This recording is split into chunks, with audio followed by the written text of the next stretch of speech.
time has just gone 4 o'clock. I'd ask Karen there just to read out the notice of the meeting and take the attendance. Thank you, Chair, and to all members of Environment and Regeneration Committee. You're hereby summoned to attend a special meeting of the Environment and Regeneration Committee to be held remotely on Monday the 5th of July at 4 p.m. and I'll take the members' attendance. Councillor John Boyle. Apologies, Karen. Okay, that's fine. Councillor Tina Burke. Councillor Burke. No, I can't see her on the screen as of yet. Alderman Morris Devaney. Here, Karen. Okay, thank you. Councillor Angela Dobbins. Here, Karen. Thank you. Councillor Stephen Edwards.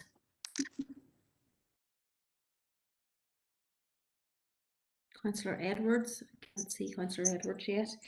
Councillor Rachel Ferguson.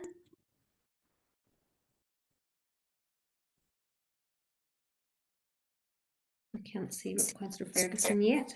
Councillor Christopher Jackson. And sure, Karen. Thank you. Alderman Derek Hussey. Hi, Karen, thanks. Thank you. Councillor Dan Kelly. Sure, Karen. Thank you. Alderman Keith Kerrigan. Here, Karen. Okay, thank you. Councillor McHugh. Sure. Councillor Maeve O'Neill. Alderman David Ramsey. Here, Karen. Okay, thank you. And Councillor Brian Tierney. Here, Karen. Thank you. I'll just try a few other members. Councillor Stephen Edwards, is he here yet? No. Councillor Rachel Ferguson isn't with us yet. Here, Karen, I'm here. Oh, you are. Brilliant, thank you. And Councillor Tina Burke? Not here yet. Okay. Thank you, Chair. Chair, would you like me to do the statement of remote meetings? Yes. Thank you. Karen, thank you. I'd like to remind everyone who is in remote attendance that this meeting will be broadcast live via the Council's YouTube channel and also will be available for viewing by the public and media. The broadcast will also be available for repeated viewing at a later date. The broadcast may be terminated or suspended in accordance with Council protocol.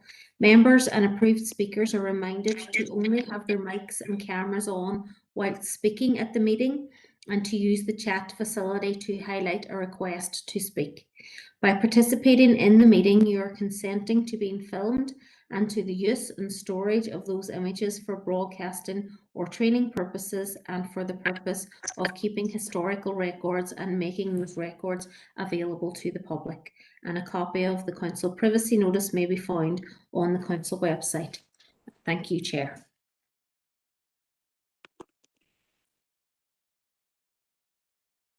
Thanks for that, Karen. Members, item 4 is declarations of members' interests. So if there's any declarations, if you'd say them now or else put them in the chat box as we proceed through the meeting.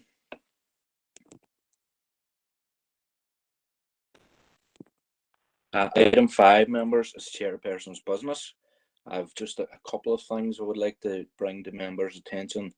The first being, I'd like to take the opportunity at this time to extend my sympathy and that indeed of this committee, the Environment Regeneration Committee, to the family of one of our employees, Seamus Anderson, who worked within our cemetery team and who very sadly passed away on Saturday. Seamus was a council employee since 1986, so he's gave this council 35 years service within the community. And can I also send condolences to his colleagues within the team at this very difficult time. Karen, maybe you'd like to come in there as well. Yes, Chair, and just on behalf of the officer team, again, to extend our condolences to Mr. Anderson's family and to our team within the cemetery section of council at this very sad time. And maybe Connor, you might want to add to that if you're here.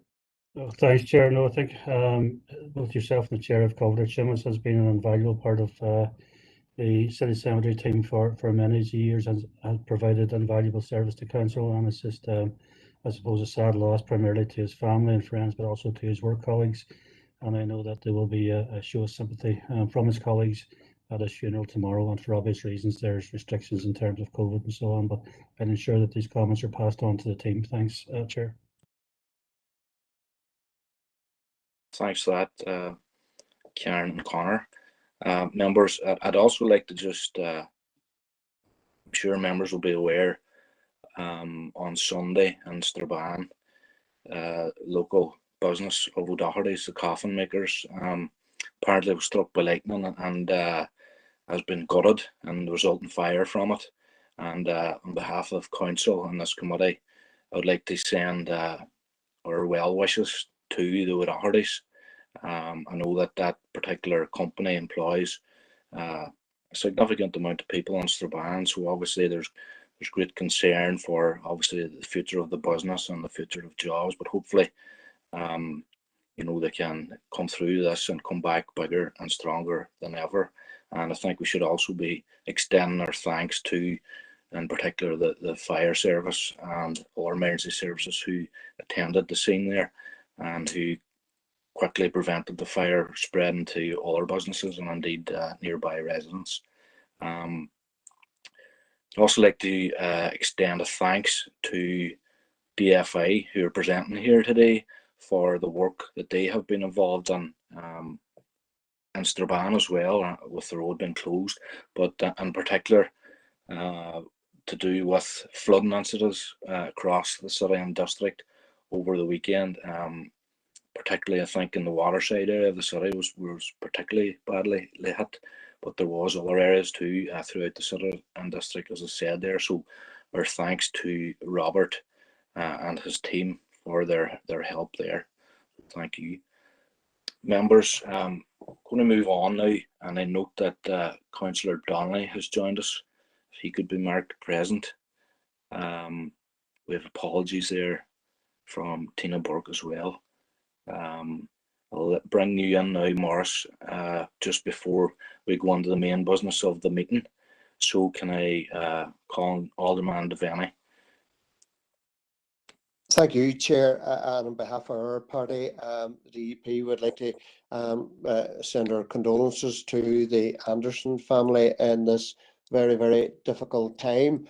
And also, look, we're all very aware of the issue and around the serious fire yesterday at the Doherty business in Strabane. And I would like to join with yourself, Chair, in commending the fire service and emergency services who attended the scene and stopped the fire from spreading to other businesses. I would just like to, as yourself, Chair, hope that the business does get back, and it has been a family business there for many, many years, and hope that they find the strength to build the firm back again and move forward. And Chair, just in relation to the flooding, I know from a council perspective, I was talking to council officers this morning, we had always a contact number for an officer, and his name has went out of my head now, but that person has now left that post, and there is a new name. I think it's a Suzanne Doherty. It's Doherty anyway, and I think it's important, Chair. Look, and events, we need to get that name circulated out there, because I know a lot of my colleagues were trying to get in contact with the guy that's left, but there was no answer. And I think it's important we do have that contact with council. And there was an issue about getting sandbags forward ASAP. But what my colleague Alderman McClintock did say, when the sandbags did appear, everybody worked very, very well together. But I do believe, Chair, that name of that person that we contact in council needs to be got out there for us to be able to contact. But thanks, Chair, for allowing me in. Thank you, Alderman. Karen, would you like to comment just on that change of staff member? Yes, Chair, there we have, as you know, Martin Daly had left our organisation, and we have a new officer in post, who's our resilience officer that falls within our assurance team. Members, we will circulate the contact details to all members, not just of this committee, and I'm sure you'll get to meet her in good time. Thank you, Chair. Thank you, Karen.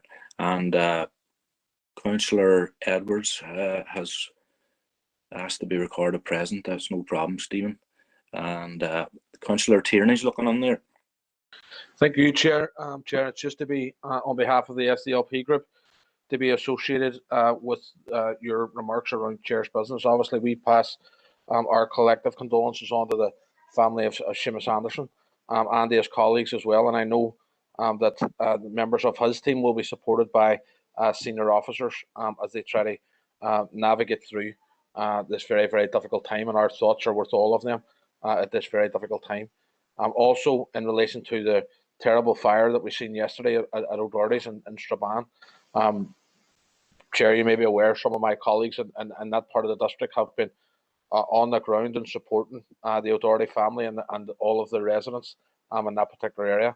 And we send our support to the O'Doherty family as they try to come to terms with such a terrible loss of a family business, which, as I'm led to believe, has been established over 100 years in Strabane and employed generations of families throughout. So we send our support to all of them at this very, very difficult time.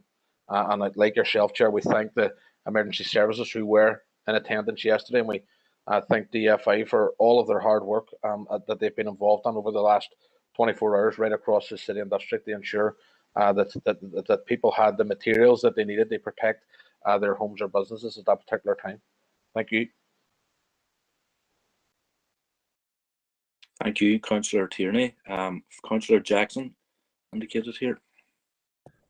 Okay, good Chair. And again, on behalf of Sinn Féin, they echo the condolences expressed by yourself on behalf of the Anderson family and all the colleagues.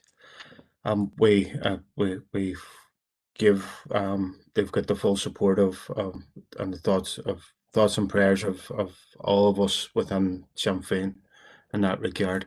And again, Chair, in relation to the disastrous fire that we've seen unfold yesterday, we want to praise all the emergency services and all those that responded.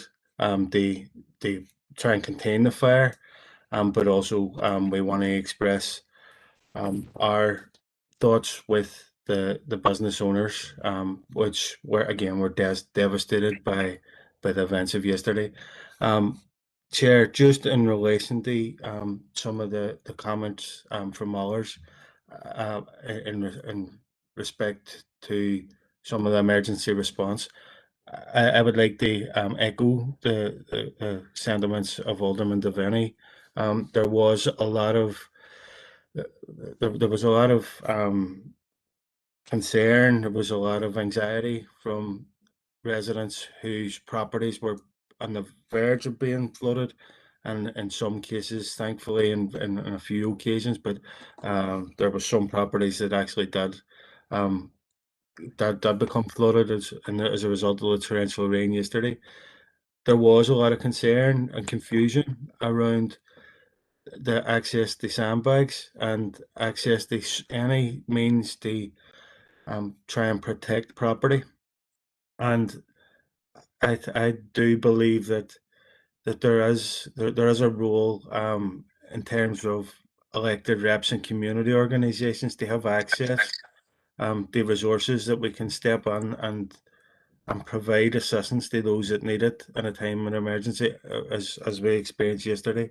And because, Chair, as you know, that the events of yesterday happened quite suddenly, there was, and it caught a lot of people by surprise.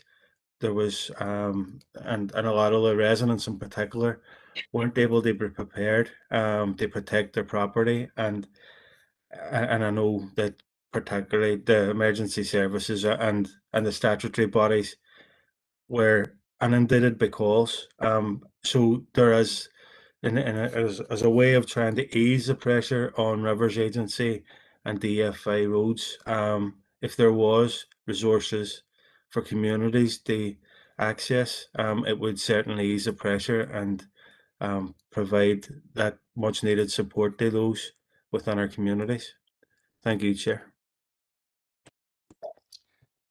Chair, would you like me to just come in and comment on that briefly? I think. Go ahead, Karen.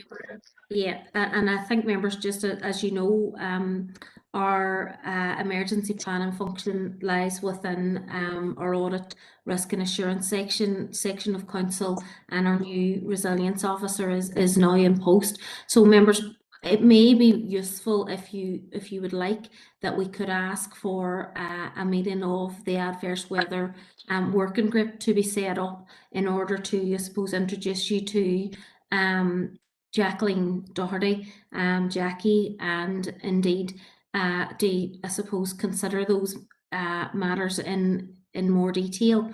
Chair, if the committee would like that, I can arrange for that to take place. Yeah, Karen, I think that would be useful for members. Thank you. Thanks to Christopher, or to Councillor Jackson there for his comments and input. Could I now ask Councillor Ferguson, please, to say your bit? That might be me, Chair. Yeah, it's kind of. Well, I seen Rich, so I thought it was Rachel Ferguson. So yourself, Derek. Yep.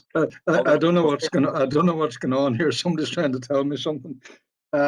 Chair, just to be associated with your opening remarks, in particular to the Anderson family at a very sad and trying time, and indeed thoughts and prayers should be with them all and their colleagues indeed as they deal with that going forward.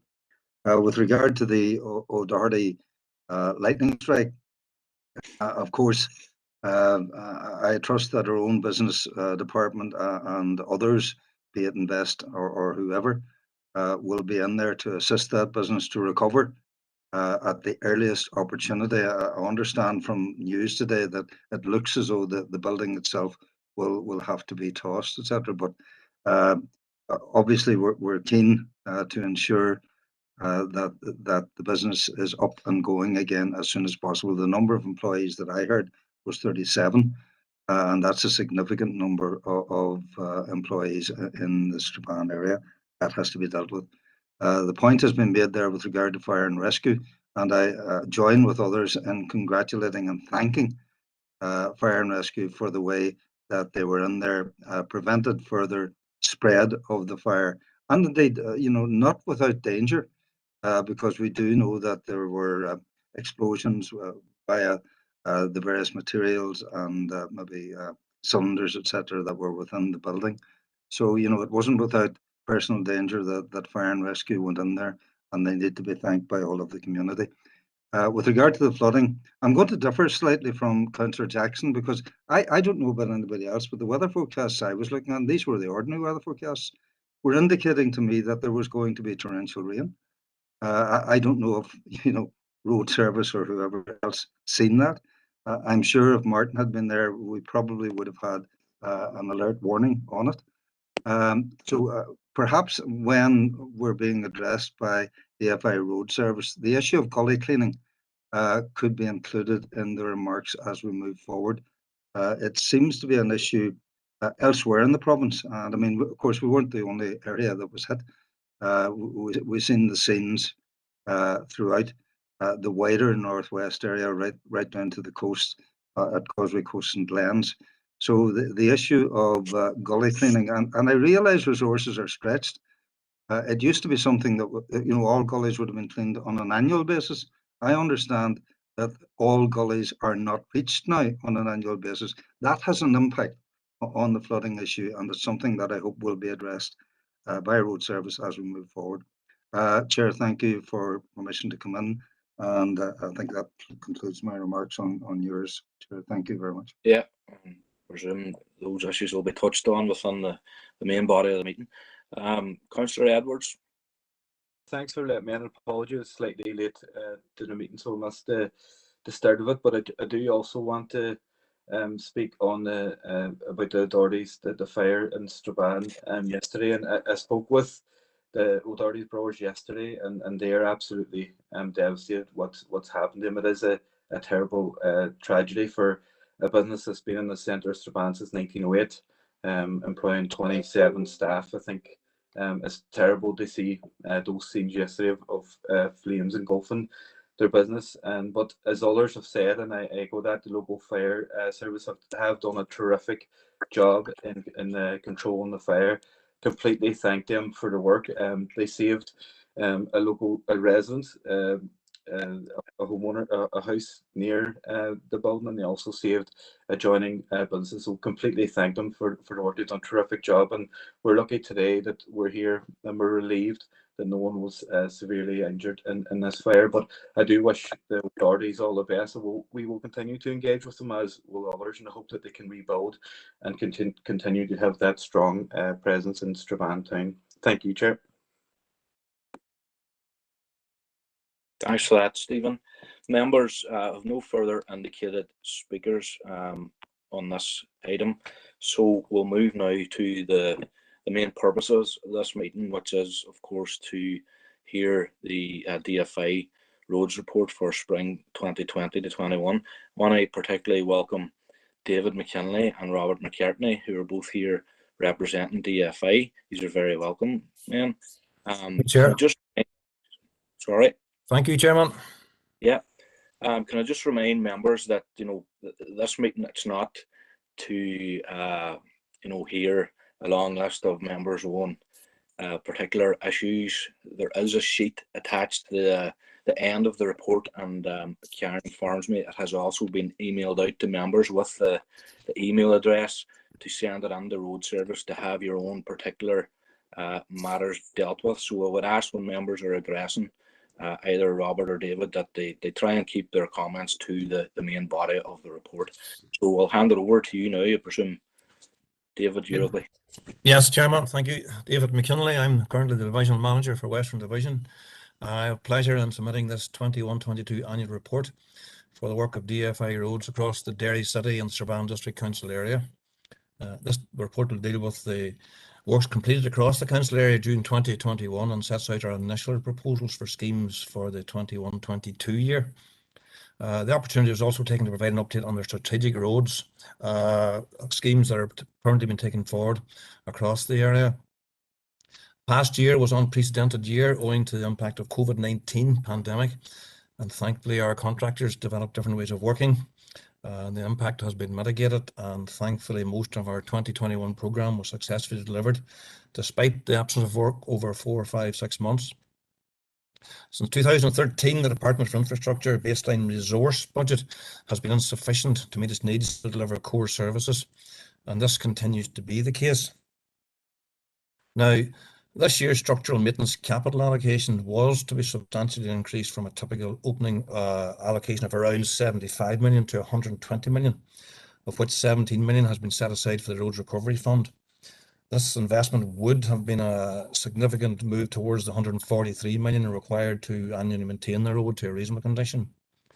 And such an increase was a welcome development that would have been translated into tangible action and gone some way towards addressing the backlog of structural maintenance on our roads. And as you appreciate, the department's ability to spend a significant increased capital allocation is dependent on having significant contracting resource to hand. However, as a result of the legal challenges to the award of our asphalt resurfacing contracts for Mid-Ulster, Mccartney, Cooktown, Dungannon, Derry, Strabane and Omagh, the Roads and Rivers Centre procurement expertise came to a decision to discontinue the competition in the beginning of June. However, I'd like to assure you that we are working to develop a new interim procurement strategy for resurfacing contracts going forward, and it's hoped that new competitions can be released to the market in autumn of this year. And we're also exploring alternative ways to deliver much needed resurfacing works in the area through small open tender packages. The consequence, unfortunately, will be a delay in resurfacing programs in the area. However, as work on the mitigation measures is currently in progress, it is not yet possible to quantify the total amount of investment that will be affected during this year. This is most disappointing for the department for all road users, given that badly needed capital investment will be delayed. On to the major project side, the A5 dual carriageway public inquiry. The Minister has decided to comply with the recommendations of the PAC, and she believes to be the most efficient and practical means of getting the scheme through to new formal decision within the shortest possible time frame. The project team is now following due process and working towards the publication of a new environmental statement addendum to be followed by a statutory consultation period. It's expected that the public inquiry can reconvene in early 2022. Capital funding also influences our active travel and local transport and safety measures programme, which in any year are based on available budgets. In 21-22, significant additional funding is being made available for active travel schemes that will encourage walking, wheeling and cycling and safer routes to schools. This will allow the introduction of further tranche of 20 or part-time 20-mile-an-hour speed limits at 9 schools in the Derry and Strabane area, Derry City and Strabane area. The opening allocation for routine maintenance for resource funding is also similar to that for last year, and I'm pleased to report the Minister has allowed sufficient allocation for a full street light repair service this year.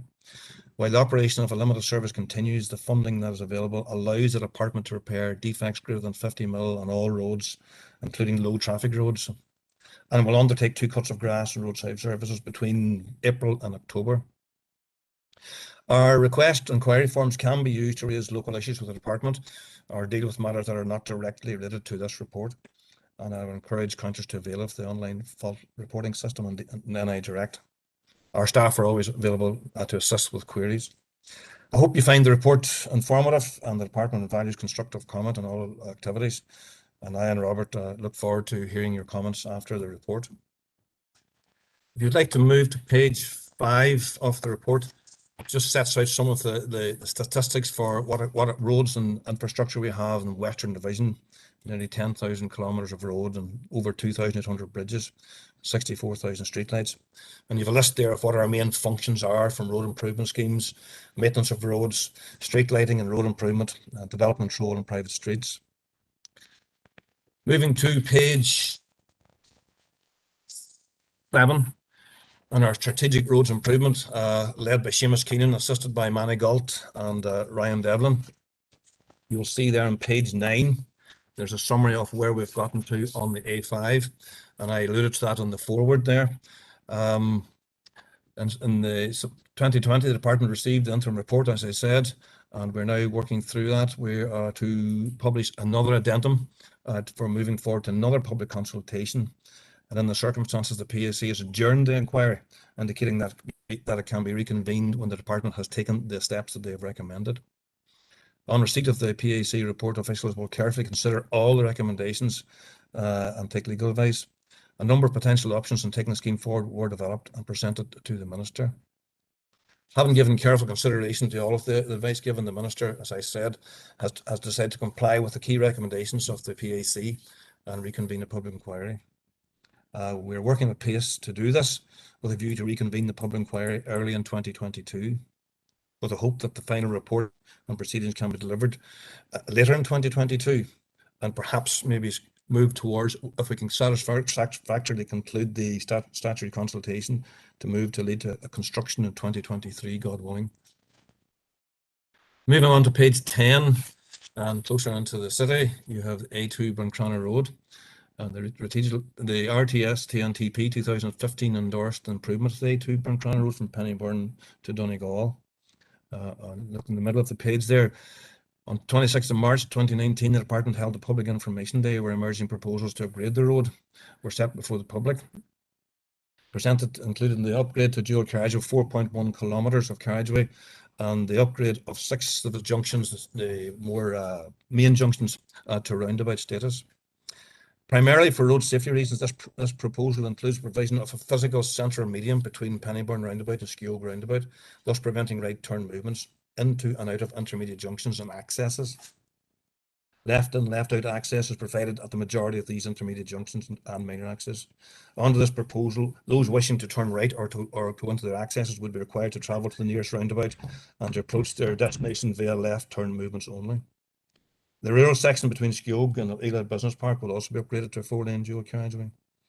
The Minister is very aware of the concerns of local businesses and local elected representatives and asked us to, as officials, to continue to consult with stakeholders and to progress the design of the scheme.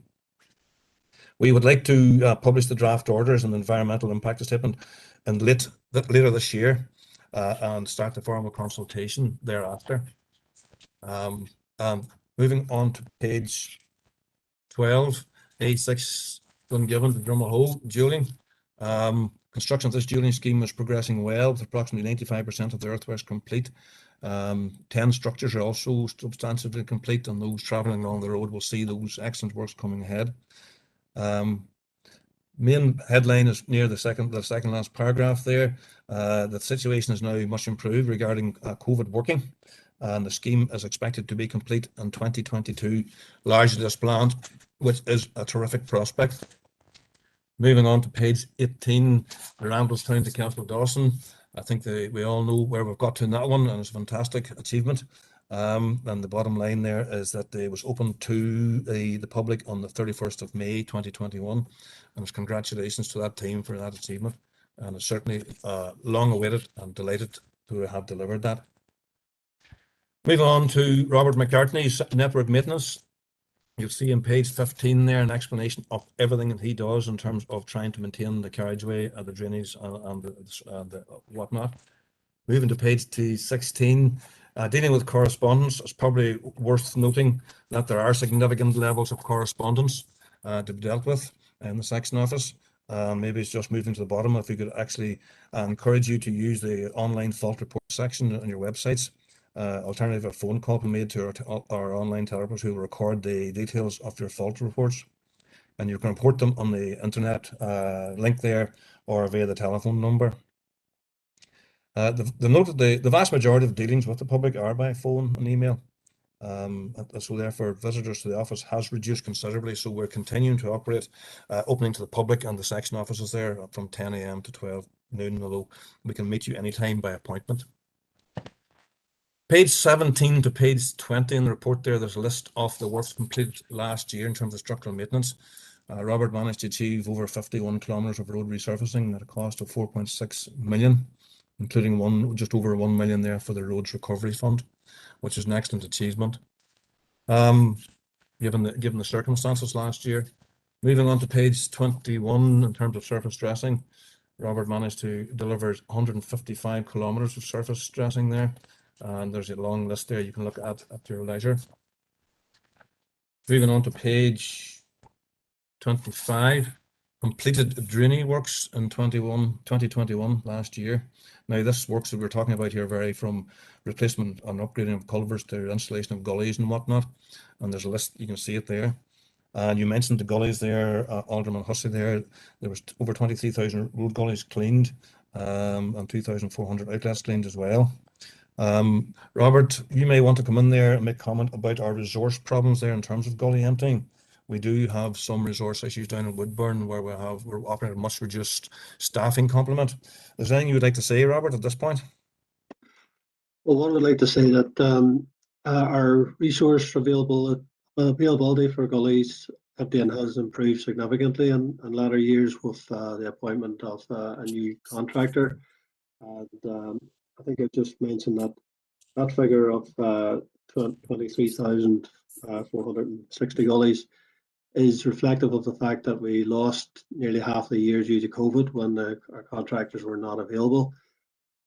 We have approximately 48,000 gullies within the section. If you pro-rata that, if it wasn't for the input of the COVID effect, we would have achieved cleaning all the gullies. And as for this year, we're well on course to clean all the gullies. Okay, thank you, Robert. Thank you. Moving forward to page 26, there's a list there of the completed footway resurfacing last year. We managed to resurface over 6 kilometres of footways. albeit some in conjunction with other resurfacing works, which is the right thing to do. Page 27 there, routine maintenance as well, completed last year. Cut the grass twice, 7,500 kilometres of verges. And in terms of defects, there were 5,880 odd priority defects, and we only managed to fix 62% of those on time. And that's again down to resource issues and COVID and all the rest of it. And Robert, is there anything you want to say about that figure? Because it is one of the lowest ones we've recorded now in recent years.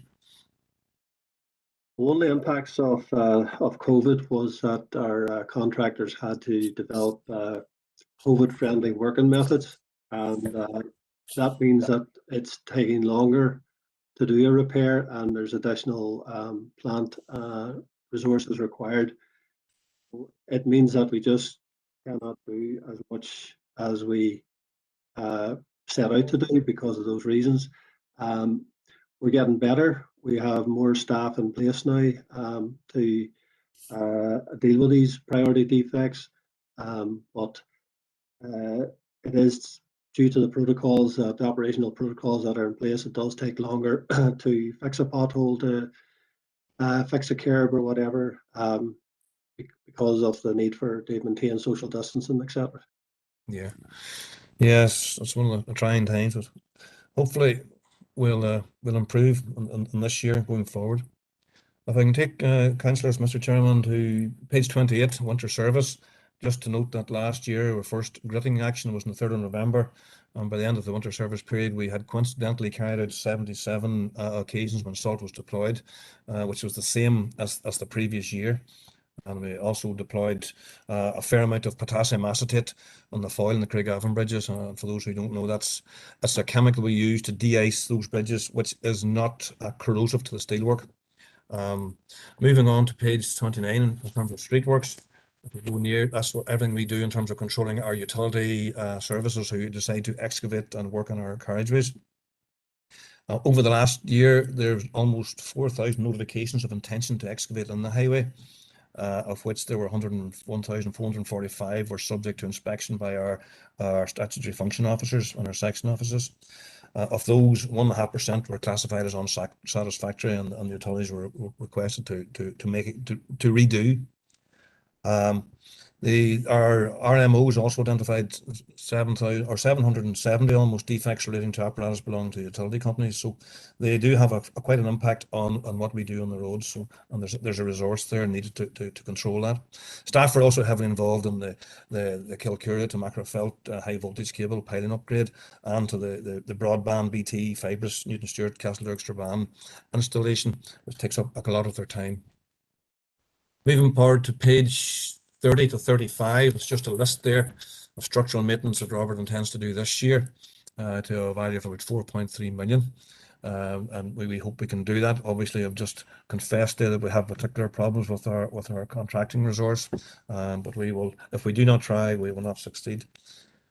Moving forward to page 32, surface dressing. Likewise, Robert, he would like to try and achieve 171 kilometres of surface dressing this year, which is a big target. That list is quite long. Goes on a bit. If you go to page 36, you will see a list there of approximately 20 drainage schemes that Robert's identified he would like to get to this year. And keep the water off the road, you're winning half the battle. Proposed footways there, there's a list there of 3 at the bottom there we'd like to resurface. On page 37, we'll move forward into our network development, which is managed by Harry Gallagher, and they'll be assisted by Dagnan McBride there, who's based down in Crescent Road. If you turn over to page 38, you'll see the local transport and safety measures that your plan were taken on last year. Tamnahearn Road there. I vaguely know that junction, and I'm looking at the photograph now, and I know that it's vastly improved from what it used to be. It used to be one of those totally blind junctions coming out there. Page 39, pedestrian measures. Last year, going forward, you had pedestrian measures undertaken at Skilled Link and by ways of Turkmen Crossing and Temple Road as well. New shared use footpath at Strathroy, the phase 1 of that. Moving forward to page 40, there's a list of about 20 or so there parking bays provided around the district. And also at the bottom there, you'll see about 5 where there's no waiting restrictions were introduced there at various roads in Strabane and whatnot. There are also 2 coach parks, car park, 2 coach parking bays were provided at Water Street near Orchard House there. Moving on to page 41. Speed limit changes, we had 2 of those, one at Hall Road, one Maytown Road. Planned works for 2021, this is going forward this year. And support of the Minister's desire to introduce a further tranche of part-time speed limits at schools in Northern Ireland going forward. And the initial transport and safety measures budget in Derry is increased by 180,000 to fund this initiative, bringing it to a total of 938,000. And with regards to assisting the blue-green recovery, we continue to manage the response to the COVID-19 and work with officials in the council and your council to investigate ways to make better use of road space and to assist with repurposing. Within Derry City and Strabane District Council, the department is engaged with the council officials to deliver a one-way system along Upper Carlisle and continues along Ferry Quay Street to the Diamond. And some of the space in the Diamond and the Quadrant has been repurposed for pedestrian space. With respect to traffic management measures, you'll see a list there intended for this year, and they range from land acquisition for the Bells Park Road, Orchard Road, Strabane, which is one of our worst junctions in the division, if not the worst. And we hope to acquire the pub that sits there, the disused pub. Other ones I've mentioned there too, probably the sightline improvement at the Drumleague Road North, Drumleague Church Road, which is another very worthwhile scheme. Moving on to page 42, control crossings. We want to try and put 3 in place here. Craigavon Bridge, Lower Deck, Greenhaw Road and Railway Street in Strabane. Now, last year's part-time 20-mile speed limits, there was 9 of them in the district. We haven't actually managed to deliver any of them yet, but that will change. We have a new subcontractor to rely on, and we want to get those in as soon as we can.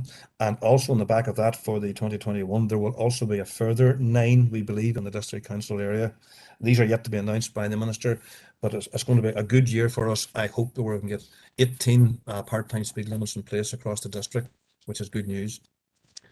Page 43, traffic calming. In terms of road humps, you'll see a list there where we plan to do works this year from in various areas where traffic calming is the right thing to do.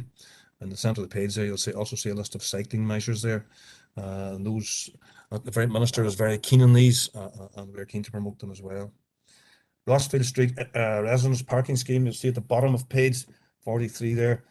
We have undertaken formal consultation was carried out in 2018, and there were quite a number of objections submitted, and there were 212 objections to the scheme. And due to the significant level of opposition, the alternative scheme has now been considered. And we have also moved in our thinking in the department in terms of the type and the nature of the restrictions that would be in place there. Paddy Village, Strabane, we've just finished the second consultation onto an amendment draft legislation for the prohibition of HGVs travelling through the village. Some objections have been received, and we're just working through those and considering the next steps. Moving on to page 45, actually, under Darren Campbell and Robin Cuddy in terms of our work on our bridges and our structures. You'll see in page 46 there a list of works that was completed last year to the tune of 594,000. These anything from flood damage repairs to general maintenance to repairs of our guard beam, otherwise known as VRS, vehicle restraint system. Things like damaging glass, the smashed glass panels to the Peace Bridge, which was a bit of a marathon because every one of those glass panels is different. There's no two of the panels are the same. And right the way through there, you probably see over the page there where we actually managed to complete the reconstruction of Glen Randall Bridge, which was completely wiped out on the 2007 floods. VRS completed in 2021. Again, that's VRS's guard beam, vehicle restraint system. There's a list there of work carried out there to replacement and to repair of it to the tune of 240,000. And moving on then to page 49, planned work this year in structures. You'll see a list there. We're undertaking, we have a budget here for 680,000 this year for structural maintenance and bridges. And you'll see the very there from replacing the joints in Newtonsturt bypass. One of the bridges there is leaking badly, and to the installation of anti-roosting measures on Craigavon Bridge. So it's a varied programme of work there as well. Moving on, councillors and chairman, street lighting, managed again by Harry Gallagher and ably assisted by Martin Curran. You see on page 51 there, some nice statistics in terms of what they managed to achieve last year. We have a total of almost 30,000 streetlights within the district.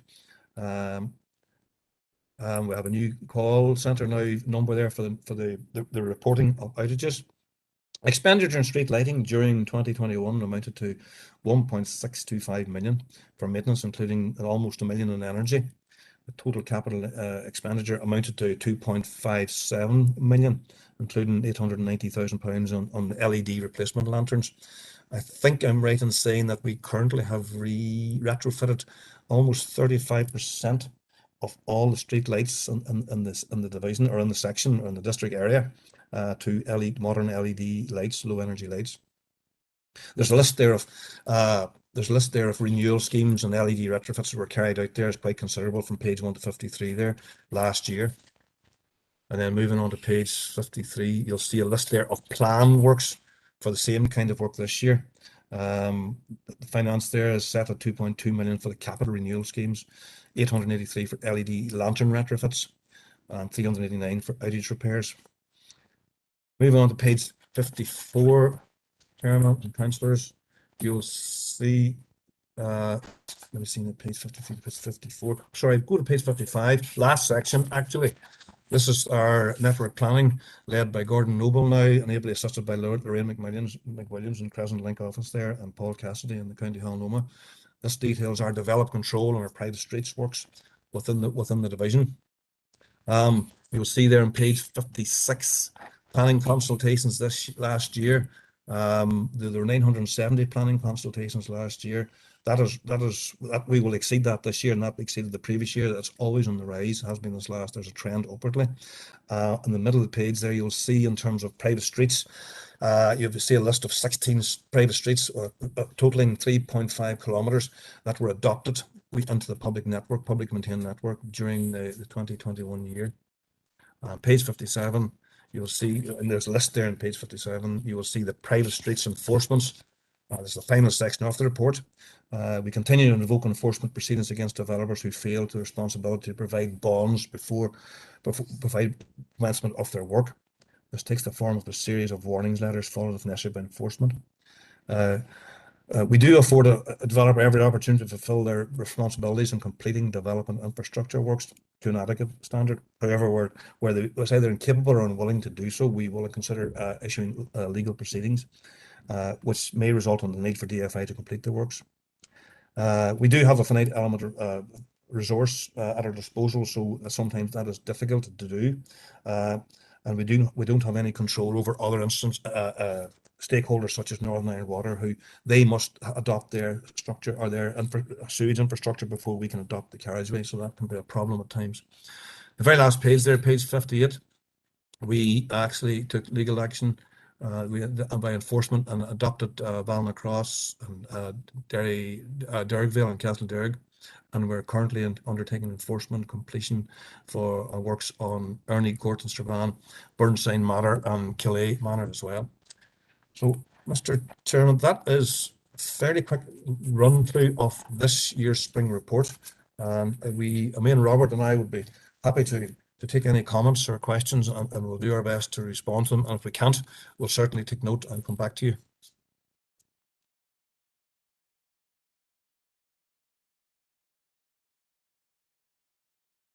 Mr. Chairman.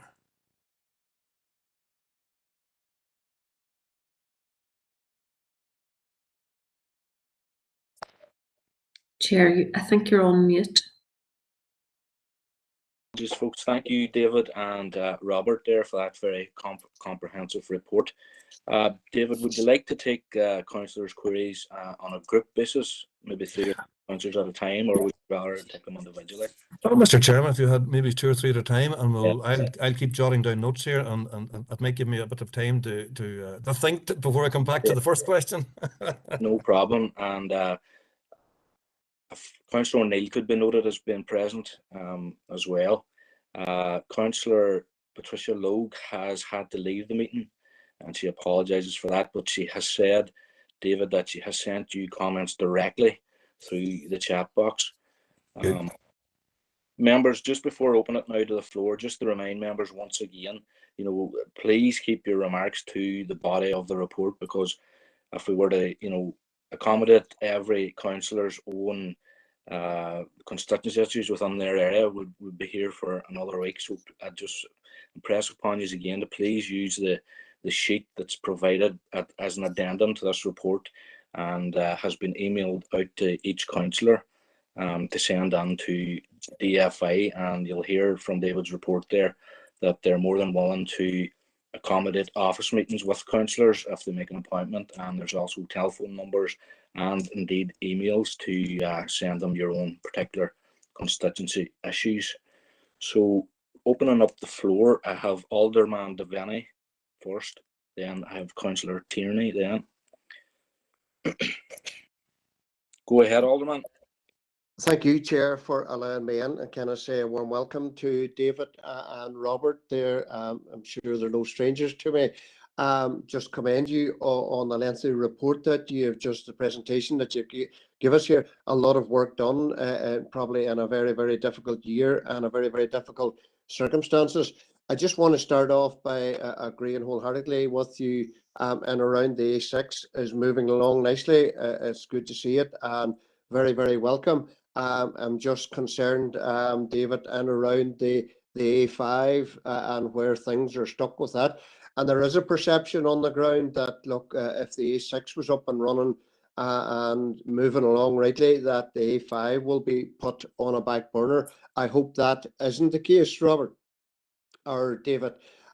David, you talked about the staffing issue and around Woodburn, and it's good to see that some of that issue mightn't all be resolved, but there's some way to resolving it. David, the question on around, I've always said it is, you need staff and you need equipment. What I wanted to just ask you a question on, look, I just want to ask you, see the repairs of equipment, is that outsourced? And look, is there a delay sometimes? I'm hearing of delays maybe 3-4 days because it's outsourced so far away from the city here that it could be 2 days before somebody comes to get that equipment. Maybe you could come back to me on that. Look, I want to put it on the record. I have noticed on quite a number of roads in that rural area across the whole council area has got surface dressing, as you quite rightly said, and welcome that. You talked about, David, about 2 cuts of grass. And one concern and around really is the cutting back of verges on rural roads. And I know we have the COVID situation, but you know, really, when you're looking at that cutting back of verges on rural roads, and I believe it has become a health and safety, a safety issue now for road users. And I'm just wondering, what is the delay there? Because generally that's one man or one person, sorry, could be a female as well, one person and a tractor with a hedge cutter.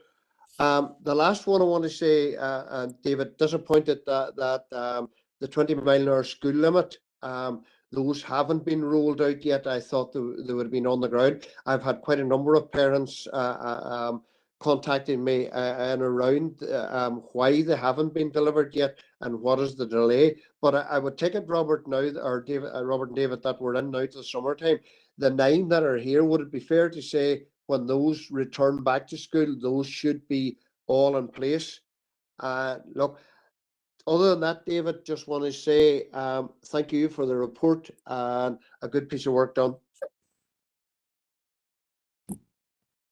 Thank you, Alderman Devaney. I'm going to take now, I'll take Councillor Tierney, Alderman Guy and Alderman Ramsey at this point. So Councillor Tierney. Thank you, Chair, for allowing me in, and big thanks to David and Robert for coming here virtually today to present the report. It'll be probably no surprise that the first thing that I'm going to pick out is the A2 Buncrana Road. I think we all understand how much of an impact the Buncrana Road has on traffic right across our city, and how much of a major development that is for the city and for inviting people on it. I look forward to the publishing of the environmental assessment scheme later on this year, and I hope it's something that we can push on because it's badly needed. I was at the consultation days, and I fully appreciate the difficulty with the left in, left out, and all of that. But I think more public engagement following the publishment of the environmental assessment scheme would be welcomed by residents within that area. I welcome wholeheartedly the crossing, the Turkmen Crossing at Skeg, which is something that I had contacted your department about. Skeg is probably the fastest growing area right across the city and district, and having people having to cross 4 lanes of traffic without any infrastructure in place was a real serious danger, and something that the residents up there had rightly campaigned for. But can I just ask in future that when we are building developments the size of Skeg, that we are planning for crossings such as this in the way in.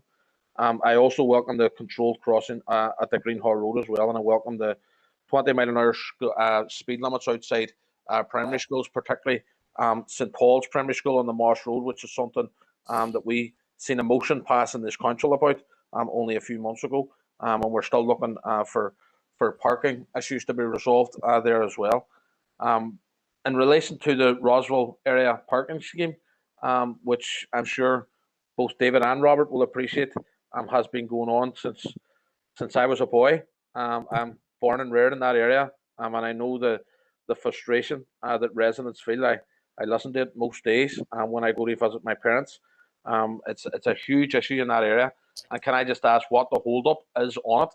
I appreciate that there was a previous scheme designed, and there was a number of consultation days within Pilot's Row and all of that. But you know, this really has been dragging on for quite some time, and I think residents would appreciate finding out exactly what the holdup is and when they can expect to see movement on that. In relation to street lighting, David, you talked about the street lighting replacement scheme. In relation to, and I understand this, but can I ask in relation to public consultation, what you actually do around that? Because I fully understand and appreciate that the new LED type system gives off brighter light, and therefore you need less columns and all of that. But in some of the estates where you're replacing them, where there may have been previously 3 or 4 columns, for example, in a back square, where residents felt that wee bit of safety around that column being there. Maybe 1 or 2 of those columns have been moved because they're not needed. And as I say, I know why they're not needed, but I think in terms of consultation with residents and making residents aware of exactly what is going to be removed would be useful in the lead-in into that, because as I say, residents use those columns as a bit of safety, and the back square be lit up, and it's just a wee worry that some have. In relation to private streets, and I welcome the fact that you have adopted a number of streets over the year and have more planned. But can I ask, in relation to the Derry City and Strabane District Council area, how many streets have we got currently that are not adopted? And is there plans to push them on and make sure that they are adopted? Because we all know that once a street becomes adopted, that there are huge benefits in relation to even something as silly as putting your bin out and things like that, which is a real bugbear for residents as well. And the last one, Chairman, is probably more a question for our officers, but can I ask that we maybe get an update today on the proposed rainbow crossing at the back of the Guildhall, which links the Foyle embankment with the Peace Bridge, that area. Obviously, we all know that the money has been secured, so I would just like a wee update on that. And that's it from me. And I hope that I've stuck to your guidelines, Chair, and stuck to the body of the report. And I want to thank David and Robert for coming and presenting the report to us. Thank you. Thank you, Councillor Tierney. Alderman Guy. Thank you, Chair. And thanks to David and Robert for the presentation. On street lighting, I know that it was covered there. Councillor Tierney covered before me, but just to say about thanks for the work on the old electric board system in and around the Sperrin Kinsale Park.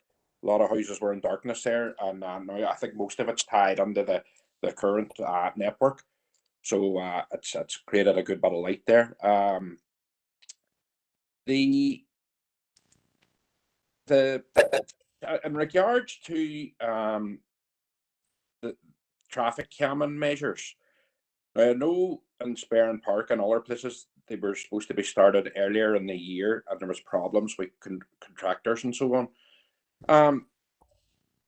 Was those problems in relation to the ones that we heard about recently about contractual problems, or was it due to material shortages due to Brexit and lockdown and so on?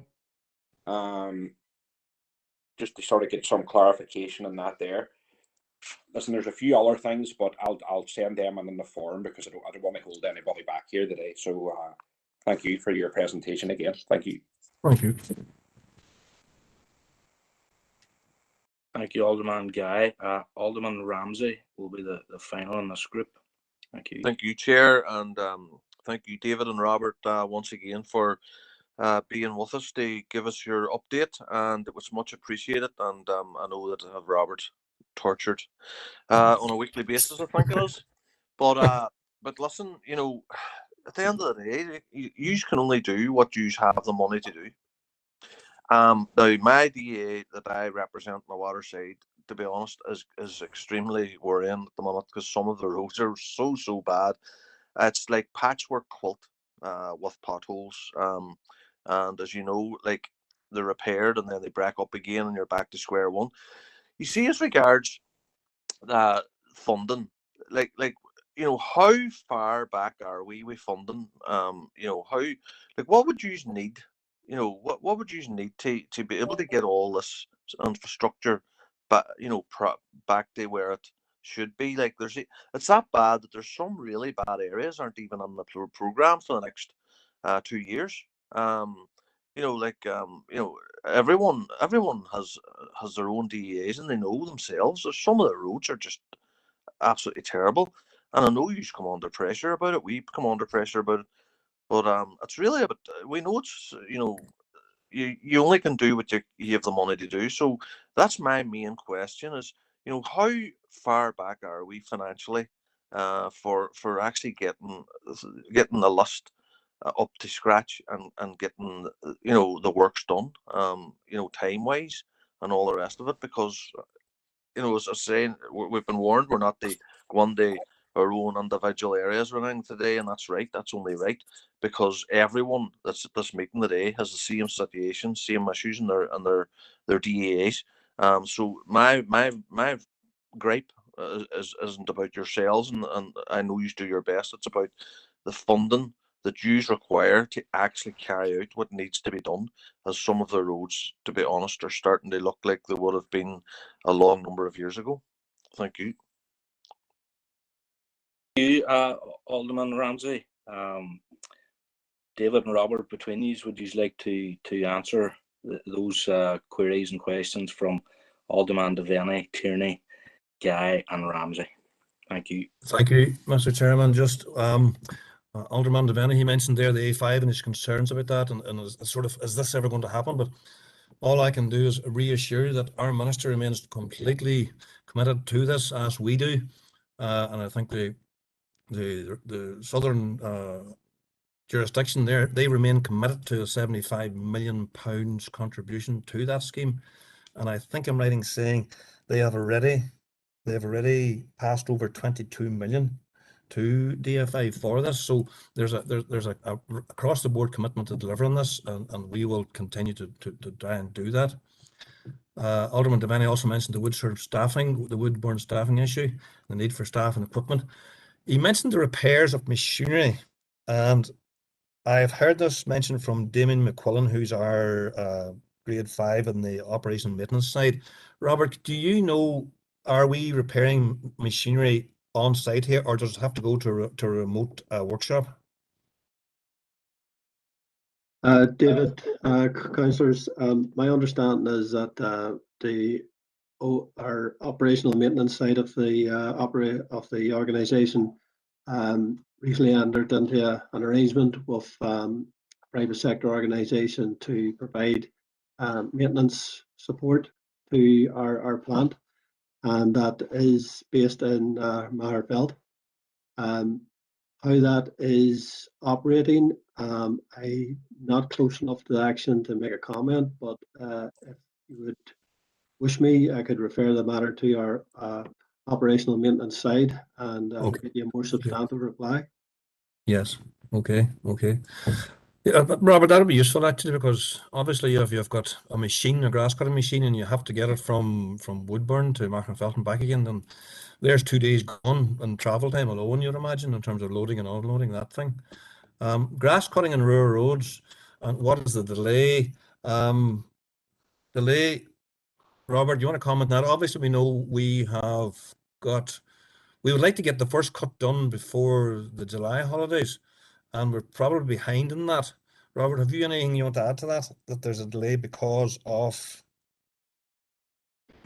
Well, one of the things we were conscious of this year is that the growth, the early growth in the spring was actually quite late. When you're only cutting the grass twice during the season, if you start cutting it too early, you find then that you need to cut it 3 times, and we simply don't have the resource to do that. So timing of when you actually start cutting grass is crucial. Most years we would start cutting grass in early May, but this year there wasn't as much growth as you would normally expect, so that was delayed until the end of May. So therefore, we're not as far through the program as we would be normally, and I think what we're finding now is that the grass is actually growing at quite a substantive rate, but we're trying to get through it as quickly as we can with the resources that we have available. Okay, thank you, Robert. The next question, Alderman Benny, was that why is the delay in the delivery of the part-time 20-miler speed limits? My understanding the delay there has been a result of we have a small-scale responsive contractor down there who has insufficient resource. My update I got from Harry Gallagher just this morning actually on that was that I think they're now getting another subcontractor. I know their name, but I'm not mentioning their name, and I was quite excited because if it is the people that was mentioned to me, then they have a reputation for getting out and jolly well delivering stuff. So hopefully that will go. Okay, it should have been delivered last year. Not right across Northern Ireland, nobody delivered all their 20-miler speed limits within the time for that year. But we knew we had the resource, the funding secure, so we knew it was in the bag, so to speak. In terms of Councillor Tierney, Mccartney Road, look forward to draft orders, yes. One of the questions you asked was Roswell residence parking. What is the holdup? We took that through and we had a much too large a scheme. We want to reduce that down to a smaller scheme so that we attract less objections and it's much more manageable. We have the ministers buy into that, but there has been a change of thinking in terms of what this would look like. So we're currently working our way through that, and it won't be just, and this may scare some of the residents, but I think it's worked well up now in Rugby Road in Belfast, where there is an element of pay and display along with the residents parking. Now that may scare them a bit, but apparently it works fairly well because there's short-term parking, and that pay and display then finances it pays for the traffic assistants and traffic wardens to come around and monitor that, because they have to monitor it to make this thing work. So if you have a small elements here there of pay and display, that actually pays for them. So we're working through that, Councillor Tierney. Street lighting replacement, public consultation. Actually, you've asked me a question I don't know the answer to, because I know our guys are good at it and they just get on with it, and they're rattling through these retrofits very, very well. I can ask the question. I do believe they just go in and just get on with it, and they have a design and they implement it. And I don't think there's much public consultation, though I will check that out and come back to you on that one. Private streets, how many not adopted? Don't have that figure to my mind, or to my forefront of my mind. Now, private streets, we go by the number of bonds, and you may understand that there could be a development there who would maybe have done it in 3 or 4 or 5 phases, so there'll be a bond per those. So you could have 5 bonds, which indicates there's 5 unadopted streets, and in fact it's only 1 street and 1 development. But there could be in the region of a couple of hundred unadopted. But again, I can come back to you on that one. And that proposed Rainbow Crossing. The update on that is, yes, you're quite right. The funding is coming forward through your council, and it will be delivered by our road marking measured term contractor. And I think they have been instructed to do that. So that should happen reasonably shortly, I hope. Alderman Guy, street lighting, traffic calming measures, contractor issues. Now, that's a different issue than this is a different issue now than the asphalt resurfacing contract and the challenges to the award of the measured term contract. This is another issue, and this one relates back to the same thing as the part-time 20s, where the works orders are going to the same small-scale responsive contractor, and in terms of resource, and we're hoping that we can actually get that one fired up again as well if they get this subcontractor on board who have a reputation of getting in, getting the work done, and getting out. Alderman Ramsey, funding. You mentioned that funding in terms of what we need. It's a very broad question, that, Alderman Ramsey. What we need, and through the Barton report, they say we need 100 for structural maintenance, 143 million year on year. Now we do have, everybody knows we've got this monster of a backlog, but what we do need is we need 143 million every year for 5 to 10 years, and we also need it assured in terms of a budget profile. Currently, we are still working to 1-year budgets, so therefore we're working now, but we don't have a ghost of a notion what we'll have next year. So we need 3 and 5 year forward budgets so that we can actually go to the industry out there and say, "Okay, this is what we're going to have. Please ramp up. We've got money here." So that's a sort of a broad answer to a question in terms of what we need. Mr. Chairman, I think I've tried to catch most of the things that were mentioned there. Forgive me if I've mentioned or lost track of some of them. Back to you. Thank you, David, for that. Could I just ask those councillors, does anybody want to come back in there in terms of anything that maybe has slipped David's attention there? Or are members content to move on to the next group of councillors? I'll take the silence. Councillor Doyle, you want to raise an issue? Sorry, Chair, I came on late, so I'm not too sure whether there are others in front of me or not. I'll put you to the list here. There's quite a Yeah, considerable number in front of you, Emmett. Thank you. No problem. Members, we'll move on here to the second group. First is Councillor Edwards, and then of Councillor Riley, Alderman Hussey, and Councillor Jackson. So, Councillor Edwards, go ahead. Chair, thanks for letting me know. Keep to the issues within the report. And I want to thank David and Robert for their very detailed report. It's a lot to go through, but just touching on the tendering issue for the resurfacing, it is definitely concerning, and I am aware of the North Stone case in the Court of Appeal. But I'd just like to ask David, what sort of real-term sort of challenges will we be facing in our council district, and will there be certain geographical areas or DEAs that will be sort of more impacted than others? Because I am concerned that my own DEA is probably the most rural, and roads are in a bad state. Some roads are in a very bad state, so I would have concern that it could impact us a bit more. And I do understand as well that the contractors that were there did look after the area, the Western Division, geographically. So just wondering if you're able to comment, David, where might miss out on that. And in terms, I also know that not all the contractors are impacted by it as well. I'm wondering, is the one remaining contractor that's there, are they able to be sort of scaled up while the procurement issue is being dealt with? So that's the first question. And then there's no surprise on the other two issues, and I have been in constant contact with David, Harry, and the Minister about that. The first one's at the Bells Park Road Junction. That's in the report. Massive issues there. A few weekends ago, severe car crashes, severe accidents there, and I met with Harry there on it. But I do have some concern, David, that the owner, and I know there's legal concerns, and I'll watch my language, but the owners of that bar haven't got contacted by DFA. From when I was chatting to them, they do have concern over, I don't know if the communication lines are broken there or something, but they have raised that with me. So I don't know if you're able to comment on that. I'd be grateful if you could.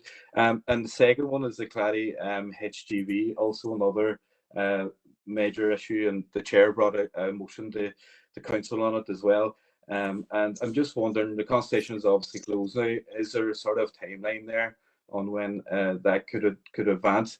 And Chair, I just want to make a final point as well. I do want to thank DFI and their staff, and like other members, I've sent them tons of correspondence over the last year, and I've had multiple site meetings with various different officers. I always found DFA staff to be very friendly, very engaging, very accommodating. So I just want to put that on record as well. Thanks very much, Chair. Thank you, Councillor Edwards. Councillor Riley. Thanks, Chair, for bringing me in, and thanks to David and colleagues for the report that has been presented. Chair, through you to David, on page 43, in relation to traffic calming measures, it details, I think, 6 different schemes that are down for approval. And it says that you hope to get at least 4 of these delivered in the 2021-2022 year. In a recent answer to Mark H. Durkin, the Minister Nicola Mallon touched on the fact that in our council area, there's only been 5 schemes delivered since 2017 year. In 2019 there was 3. In 2017-2018 there was 2. So in the past number of years, the department have only delivered 5 schemes. There were none delivered in 2019-2020 or 2020-2021. So for the report to indicate that you plan to do 4 in this financial year when only 5 have been done, gone back as far as 2017, that's leading me to ask, I suppose, how realistic it is that you're able to get 4 schemes delivered this year. I hope that you do get 4 delivered, because not only as the report outlines, there are 6 that are down for approval, and we all know that people want to see those types of traffic calming measures in areas, but there are places that aren't on the list in this report, such as Sevenoaks in the Waterside, that has been on the list awaiting this type of traffic calming measures now for many years.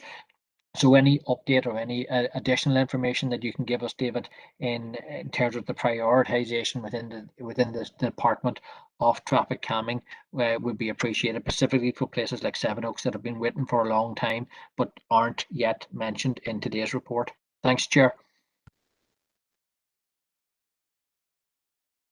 Thanks, Martin. Next on the list here is Alderman Hussey. Thank you, Chair, and thank you to David and Robert for the report.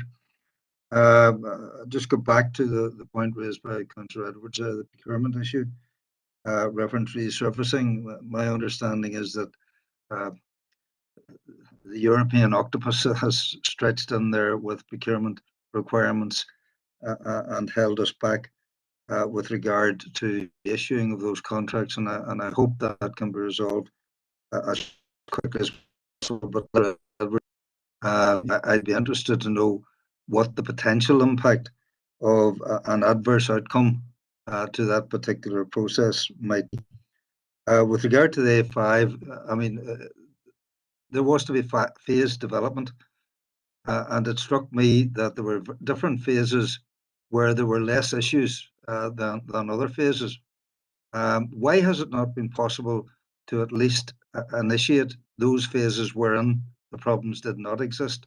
Or is it the case of, you can't have the whole until all of the parts are available? With regard to page 16, you mentioned the drop-off of staff, lost staff. Is there any indication that has been, that is going to be replenished? Because it's obviously having an impact on your work and your contact with the general public. So I would hope that the department will recognise that and allow Western Division to replenish staff that they have lost. You've mentioned they're contacting with regard to issues via email, and then the issue that people contact you by phone. I think one of the reasons you'll find people are contacting by phone is the lack of feedback. reference an email issue that is raised, all that we get back is a reference number, and that's it. We don't get any feedback as to progress on the issues that we raise. So, what we do is then, we cause you extra work by actually phoning in to make the issues so that we're assured that it's being attended to. You did mention there the preparedness to meet by appointment. I'm presuming that's only for office meetings, because I have requested a couple of on-site meetings with regard to several issues, and I've been told because of COVID, no, we can't meet you on site. I would imagine that meeting on site, open air, would be more appropriate than meeting in an office meeting. With regard to grass cutting, I note the grass cutting there, but you will remember some time ago the mention was made of the use of the wider verges or perhaps wildflower planting. And sometimes I think, the breadth of cut on some of the wider verges doesn't need to be as broad, and wildflower plant could be initiated in those places. Has any of that been initiated in Derry City and Strabane District Council area? Because I know that Causeway Coast and Glens have been quite active there and are quite proud, and rightly so, of those areas where wildflowers have been planted. With regard to the bridges, I welcome the inclusion in the forward-looking proposals for Derg Bridge and Spamont Bridge, Spamont in particular, the footwalk there. But I would remind you, Derg Bridge was on, or Castle Derg Bridge was on last year's list as well. And on a similar situation with regard to traffic management, Drumlega Road North, that junction, how many times has that been welcomed, but nothing has actually happened there? It would be inappropriate, but I would love if somebody could say to me, I can guarantee you this time that junction will be done. I mean, I'm going back to Strabane District Council days when that junction was first raised, and it's still waiting there to be done. With regard to adoption, I welcome the adoption of phase 3 of Dergvale. I regret that it had to take an enforcement to get that done, and it is regrettable when developers do not undertake what they have promised to do.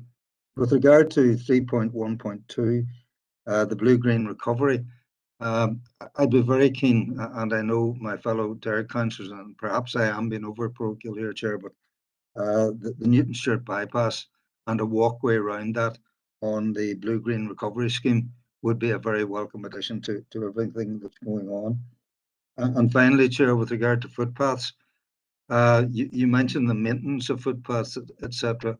I presume that includes where footpath surfaces are done with brickwork, because as you will realise, those can become uneven quite quickly, in fact, at some times. And at what stage would you say, yes, I agree with a local elected representative or a local elector that the footpath has reached a stage where it is actually dangerous with the inundations that would be along the surface? But thanks for the rest of the report. There's some very, very welcome stuff in there, and best wishes with trying to get those forward schemes on the go. Thank you indeed. Thank you, Chair. Okay, Alderman Hussey, our final councillor in this group is Councillor Chris Jackson. All right, thanks, Chair, and thanks, David and Robert, for the report. And on behalf of Sinn Féin, I just want to welcome you to today's committee. I suppose last year, or when we're looking back at what's been delivered, we have to look back in the context of the circumstances we're in, and it has been challenging, which is outlined in the report. And I know from personal experience, we have seen maybe some delays, understandable delays in response from DFI, and I'm hoping now that resourcing matters, some of the resourcing matters that challenges that have been faced that have been addressed, that we'll see the response times improve and get back to the quick response that we enjoyed previously. Just very touching on the A2, like ours and the A5.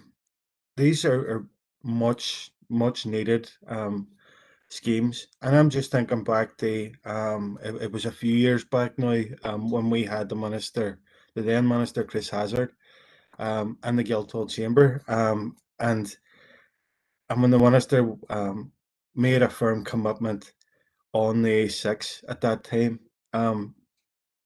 we then shortly after seen progress, and now as you travel along the route of the A6, you can see delivery, and I'm heartened by the minister's comments that the minister's committed to both the A2 and the A5, and hopefully, like the minister before, once we've received that commitment, we will start to see progress, and delivery on the ground, because people are expecting delivery, and I think for far too long, we've seen delays, particularly on these two projects. Chair, just in relation to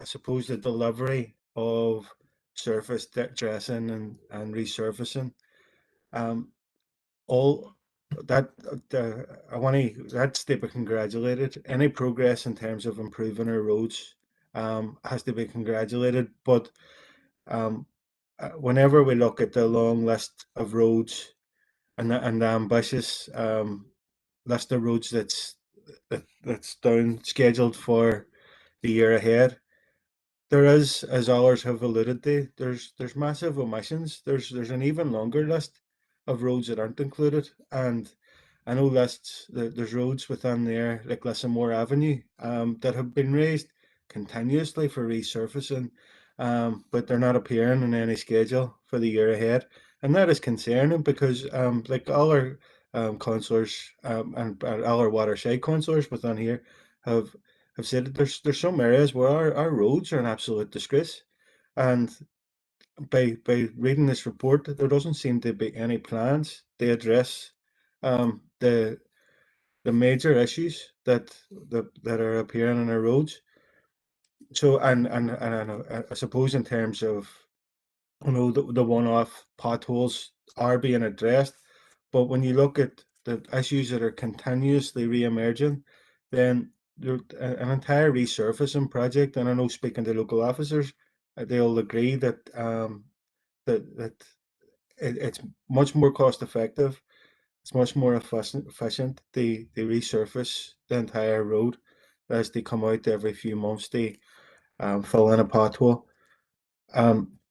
Chair, I'll very briefly just particularly welcome the capital list going forward.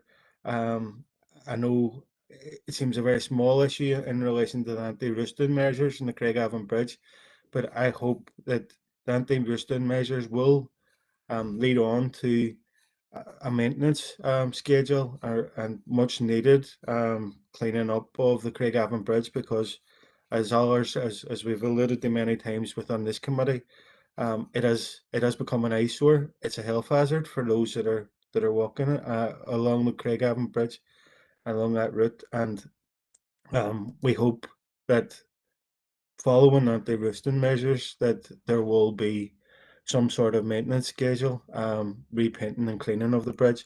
And finally, Chair, just in relation to the private streets, I know there's a private streets working group. I know some of the information we've received within that outlines that there's well over 200 within our council area of developments that haven't been adopted, and we have received lists where those are prioritised in terms of some of the length of time that they've been left unadopted. And I want to thank DFA officials because on some of the work and assistance that they've provided in terms of bringing developments closer to adoption and working with elected reps and working with developers to try and get developers over the line. But and I particularly welcome the fact that in cases where they can't work with developers, that enforcement action is taken. I as part of that working group, I'm aware of the great number of very difficult developments that haven't been able to get the adoption standard over many years, and I'm being mindful of the finite resources. I would still hope to see more enforcement cases coming forward.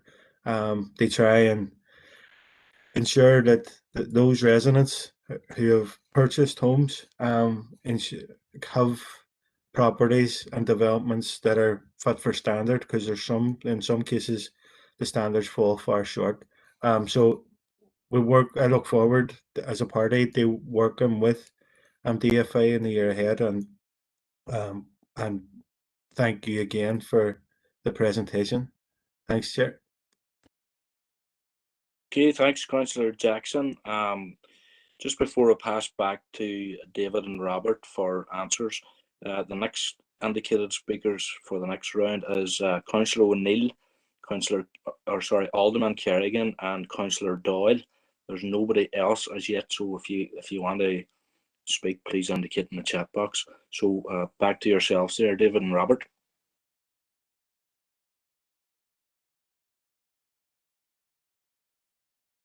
David, you're on mute. That's the saying of 2021-22, isn't it? You're on mute. Sorry, Chairman. I'm going back to Councillor Edwards' comments. He asked some very good questions about asphalt resurfacing tender and what the real-term challenges are and what areas are impacted. The only area we have access to an asphalt resurfacing measured term contract at the minute is for Mana. So we have Derry, Strabane, Omagh, and you have Cooktown, Markerfeld, and Dungannon. They're not there.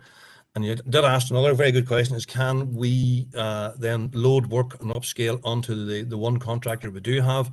And unfortunately, the answer is we can give them additional work, but that work must remain in Fermanagh, because if we instruct them to go and operate in a different area, it will be seen what is termed as a single action tender, and apparently we can get a smack across the wrist for that. So that one's been ruled out. Your concerns about Bells Park Road and the owners not being contacted, I'm surprised about that. I thought, because I am aware that the LPS, or Land Property Services, who are negotiating in terms of can we buy this thing by agreement, the pub, I think they're there and thereabouts working at that. But I will certainly ask the question. I did raise an eyebrow at that, because if we can't get agreement, then we have the vesting order, and the vesting schedule is to hand. And we're giving one last chance to get this bought by agreement. And if we don't, then that will happen. We'll do that, because then that just circumvents everything. The timeline for Claddagh HGV, obviously the most recent consultation is over. So in terms of the next steps, I would say it'll take a couple of months now until we assemble what that is, get submissions up to the Minister, and take her mind in which way forward she wants to go. We have to be mindful that there are businesses in there, and some of them maybe operating on both sides of the jurisdictions who will object to this. So we have to be mindful of them. In terms of Councillor Riley, you mentioned the page 43 there, and there's 6 schemes listed under traffic calming. You have to bear in mind, I believe I'm right in saying there's 3 of those were last year schemes that weren't delivered. And when we say we'll deliver 4 of 6, I think we're hedging our bets there, because when you go forward in some of these schemes, inevitably, if you take forward a bets, there'll be someone that will come to a stumbling block of some description, whether it be objections or whatnot, when you go to public consultation. And I've noted that Seven Oaks wasn't listed there, and I'll put a circle around that and ask the question. Councillor Hussey, the resurface in terms of the legal challenges, and what is the potential impact? The impact is we will not have an asphalt resurfacing contract to give works orders for meaningful long sections of decent thickness overlay until they're saying that we should have new contracts in place for January. So we're going forward now to 6 months here without access to that, and that can only ever have an adverse impact until what we can deliver in terms of quantity. You asked another very good question: why was it not possible to take forward sections of the A5 dueling? And believe me, I would dearly love to be able to do that. Unfortunately, we can't do that, because under legislation, that's one scheme from Auchnacloy to new buildings, And if we were to break that down into single schemes and do, instead of one environmental statement, 3 environmental statements, the hue and cry will be that we are project splitting to avoid issues at public inquiry and for public comment. So we cannot do that, unfortunately. You mentioned the drop-off in staff. Yes, we have some issues, but I think our people up in the human resource up in Belfast there now stepped up. We have had quite a bit of external recruitment. We've got all sorts of TG apprentices coming on and different things. Our organisation is now a bunch of old men, and I'm one of them. And we have very few youngsters, and any organisation must have those youngsters coming through to build that organisation for succession planning. And hopefully this moratorium that we suffered over this last 10 years or whatever, that's going to be broken up and get some new blood back in there to try and fill these gaps. Preparedness to meet by appointment. Certainly, there is no diktat that we cannot go out and issue in site meetings. I have been out, if there is such one, then I'm guilty of breaking that, because I've been out at several site meetings, and not least with the minister and whatnot. So there's no diktat on that. Grass cutting, wildflower planting, it is now coming to the fore, and you're absolutely right. The Causeway and Glens up there, they're a step ahead, and there are pilots coming forward, and there's much discussion about that together with, I think it's Dorset County Council in England. So that is something that's going ahead. It will require a sea change on thinking in terms of don't mow, let it grow, and to actually lift the grass cuttings for several years to actually starve the verges of nutrient to make them more hungry and thereby support wildflowers. Note your comments on the lack of work on Drumliga and other areas, and also Castledale Bridge. Just apologies for that. Sometimes we overpromise and underdeliver, and probably this is one of those occasions. The adoption of Dergville, you mentioned that's okay. Newtonshire bypass, you mentioned that, Councillor Hussey. That one comes up from time to time, and it would be something that we would dearly love to do, because there is a footway over to Pobble Graveyard, the old one. Our concern is there are nip points at the bridges. If you notice there, the bridges are straight, but they're on a bend, so there's nip points, and we would want about 2.5 meters before we would encourage a footway cycleway there, and we are just a wee bit afraid of that. Now, if we were to get an A5 dualling undertaken, then Newtonshire bypass would effectively turn off, and we could actually reduce the carriageway width and introduce that. But that's 3-4 years down the line, I would imagine. Footways maintenance in terms of pavers, I would take that to ask Robert to comment on that. Actually, it would be very much down to his judgment and his inspectors to determine that a paved or a brick footway is no longer fit for purpose, because you are right, Councillor Alderman, they do move about, and particularly when they're overridden by vehicles. Robert, would you like to comment on that? David, councillors, there's our maintenance policy doesn't distinguish between brickwork paving, slab paving, or bitmarker asphalt paving. What it does tell us is that it gives us criteria for what is or what is not a defect. And, those, because of the nature of brickwork and flagstones, they do tend to generate more actionable defects, if you like, and they're also more difficult to maintain. Yeah. We are actively pursuing a program of removing flagstones and brickwork and replacing them with asphalt, and in some cases bitmac paving, as they're much more durable and much more easier to repair and less likelihood to generate risks in the form of tripping edges and so on. But again, resources and funding for that is limited. We're doing the best that we can, and as you alluded to, David, our inspectors will flag up any particular stretches of paving that is particularly troublesome, and then we obviously look at that and prioritise it and match it against the funding that we have available in any particular year. Okay, thank you, Robert. Moving on to Councillor Jackson. A few comments there from Councillor Jackson, encouraging looking for the A2 and the A5 to move forward. They're much needed. Referred to Chris Hazard, previous minister's commitment. That commitment does carry forward to Minister Mallon, and she remains 100% committed to those projects. I can just give you that assurance. In terms of why some roads are not on the list for surfacing when they're in poor state, that's very much for our section engineer in terms of what the budget he has and what he sees as his priorities. And Robert, you would just have to, I assume your answer to that is that you go out and you look at the roads and you just have to cut your cloth to suit your whatever you're doing in terms of the state of the roads. We do accept there's a lot of roads out there, they are patchwork, and we do accept that stitch in time saves nine. What they need is just to be jolly well overlaid and build life back into the carriageway. But unfortunately, we're not at that position yet, and it is not helped at all by our lack of asphalt resurfacing contractor in the interim between now and January. Robert, anything you want to add to that? Yes, David. As an example, Councillor Jackson alluded to Lissamore Avenue and why it isn't on the list, and the reason why that's not on the list this year is that Firmus Gas were installing their equipment in that particular area. And when a utility goes onto any particular road or street and digs it up, puts in their equipment and reinstates it, they're responsible for the maintenance of that reinstatement for 1 year. So during that year, it would not be appropriate for us then to go on and resurface that road or street, because there's a risk that their reinstatement could sink, and then that obviously creates a problem for everybody. So that's just an example that maybe what might appear obvious to our esteemed councillors and the general public is why are we not doing that particular road when we're doing another road which maybe just doesn't look as bad. That's another factor that we have to take into consideration. And as an example, Kensington Road, which is on this year's list, wasn't on last year's list because the gas people were doing their work. But Lissamore Avenue is earmarked for our programme for next year, again, subject to funding and contract availability. Okay.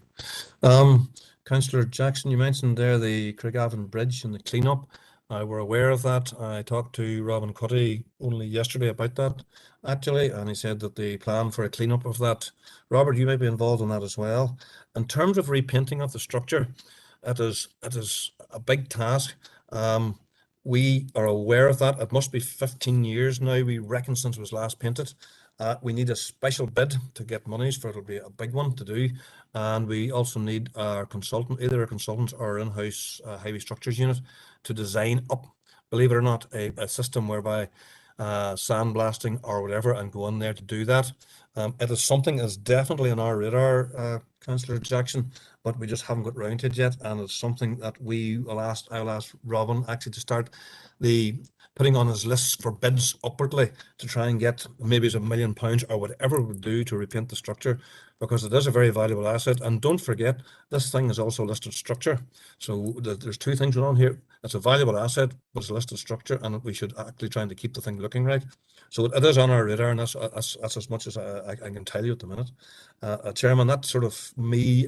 Apologies again if I've missed any points going through my notes here. Yeah, thanks, David and Robert, both. Maybe could I just ask the previous councillors, are they content enough there with the responses, or has there been any issues left out or not answered there? Speak now or forever hold your peace. Okay, members, we're going to move on now. I think this is probably the final group. I have indicated Councillor O'Neill, Alderman Kerrigan, Councillor Doyle and Councillor Kelly. So go ahead, Councillor O'Neill. Thank you, Chair. I'll be brief because I agree with many of the comments and the sentiments expressed by our previous councillors. But thank you, first of all, for the detailed report and for all the work that you're doing and all the work that you're planning to do, and welcome a lot of those developments. My question was around like how our DFA and the road service responding to the climate emergency and the climate pledge. Can I specifically looking at with new road developments and current road developments and the air pollution impacts on local communities, and kind of on air pollution, looking at green infrastructure to lessen air pollution, particularly for children and babies in prams. And I know it has been discussed at council level around hedgerows between the road and the footpath, which would help mitigate some of that. But I know that DFI has responsibility for for some of those pavements. So are you looking into that? And I welcome the development of some bike lanes. But again, as part of the response to the climate emergency, is there more that needs to be done or more that's planning to be done? Because I think there needs to be, a massive investment in bike lanes in cities and rural areas. And just in terms of, again, with the new road developments and the public transport infrastructure, is there any thoughts with new road developments to have that as an option? Because I know that I have heard people speak about with some of the road developments to, the possibility of building, train lines as they build the roads, within it. And then just around the maintenance of current bike lanes as well, that the DFI do have responsibility for, as I'm aware, the one down the Springtown Road. It's not in great nick. It would be an ideal one for doing some green infrastructure between the road and the footpath, to protect children, not just their safety, but also in terms of the air pollution there, and the noise pollution. So that's all. I'll just keep mine brief and focus on the climate emergency. Thank you. Thanks for that, Neil. Next up is Alderman Kerrigan. Thank you for allowing me in, Chair. I'll try to be brief here. I thank Robert and David for taking their time and for the report and for getting a bit of a touch today. As I say, I know myself, Chair, the vast majority of complaints or issues that I have, they're all kind of fall under the DFI remit, to be truthful. But I do welcome work that is being sought to be done there and at Prospect Bar and at the Mega Crossroads. That's a good to see those things being done. But as has been stated by previous speakers, particularly the Mega, has been on the list for a wee while. Now, I do note there as well, Chair, I've made a couple of wee things out here. I'm told here there's a bit of flooding there continuing on the Craigavon Bridge. And is there plans or is there work can be done to stop that water pooling and surfacing surface pools on the bridge, or is anything can be done about that? There's one thing here. I have then I do welcome there's a lot of minor roads, and as I say, we were around a pile of roads, Chair, out walking roads, and it's when you see one of the things there, I know it's not the DFI's responsibility, but the amount of litter fired in the rural roads is a disgrace altogether. But that's just putting that in passing. But a lot of the minor roads were surfaced, but there are still some sections that I would call Raven main roads around our DHR that would still be rough for themselves. Now, as I say, I do note on your list there are sections of these roads that you've mentioned will be resurfaced. I'll have to double check with you if it's those particular sections, because I can see in that on your papers, there's like 800 meters of a certain road's going to be resurfaced, but that road could be a couple of miles long, so I'll clarify that with you. Grass cutting has been mentioned many times there, and particularly in them back roads there, and it's more, and I say I have seen the tractors out. I've seen the tractors out cutting, but it's more, I suppose, with the bendweeds and that. And once the man comes along and cuts that wee strip at the bottom, you still have the height of the bendweeds coming down, hanging out onto it. So it's not, it sort of would need a second touch on it. I know it's, it's not. It's still leaving the road narrow. Because all it's doing is a wee strip at the bottom. Surface defects, just depends on that one there now. Depends if you're talking to the men that are out doing it. I've spoke to them out fixing the potholes or replacing, doing repairs, and they could be on a road, and they could be tasked to do so many potholes or wherever it happens to be, and they're sent to 15 mile in the other direction then, and they could be back on that same road half a mile up it, fixing potholes a fortnight later. And why, whenever road potholes are being marked or looked at or marked off, do they not take a wee look and see that area, in one regard? Because I've had that complaint from boys saying, some of the boys are missing potholes or not seeing them, and maybe seeing one on one side of the road, missing on the other, and they can do so much, but that seems to be an issue that has been raised. Another one here, winter salting. Now, it's just touching, there's a lot of locations looked for to have salt bins placed at, and this was discussed at a previous occasion, and we were told there's so much of a long list and all the rest. And I'm just wondering, I know we're in the summertime now, but it'll soon come around to that time again for the winter salting, and we're just wondering on the progress of those locations where we requested would be assessed. Are they eligible to require salt bins? Is there any progress in that, or how far that is along the line? I have there, yes.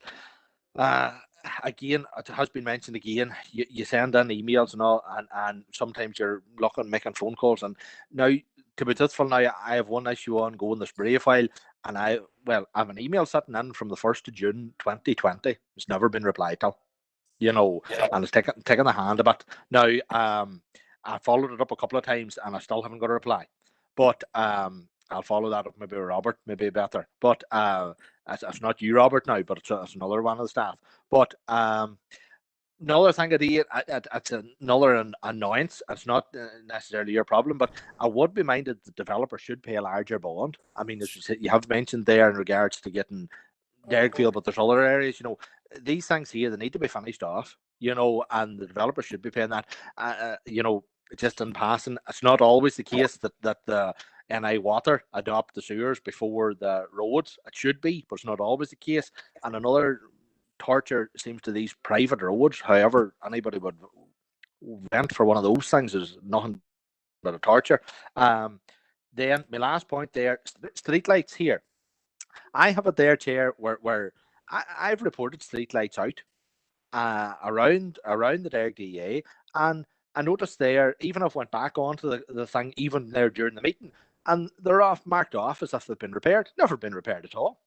And that's been reported 6 months. It's just been marked off. They've never been repaired. And that's a couple of lights. This is the exact same lights that I reported 6 months ago. They've just been marked off the list and they've never been turned on.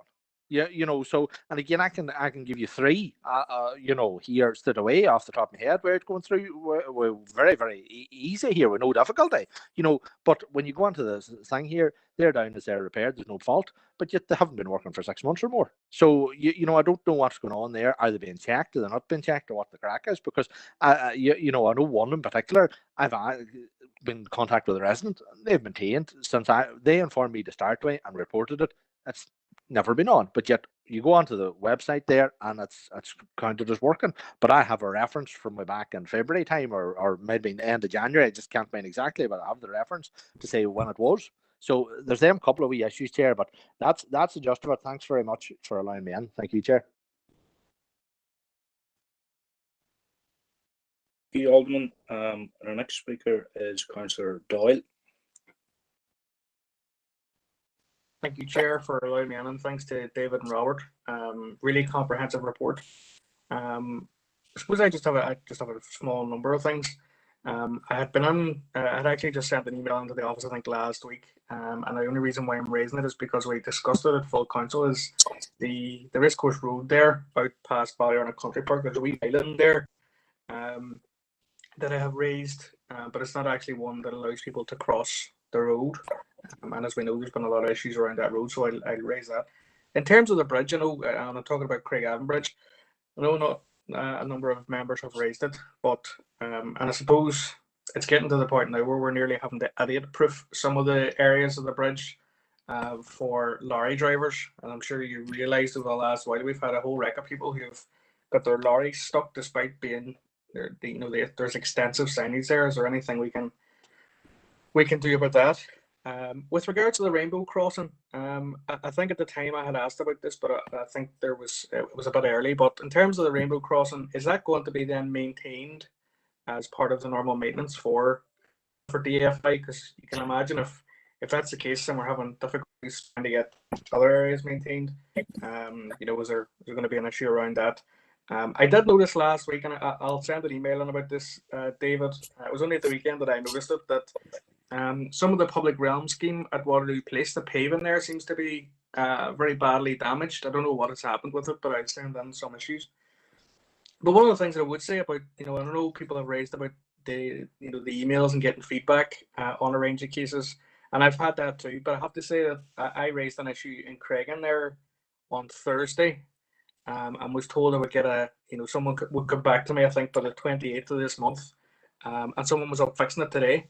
So I think sometimes you don't necessarily do yourselves any favors with the timeline, because if someone had said to me they'd be back this week to have it sorted, everybody would have been delighted. So it's really just to pass that kind of feedback on as well. That, you know, everybody's really appreciative of everything you're doing within the constraints.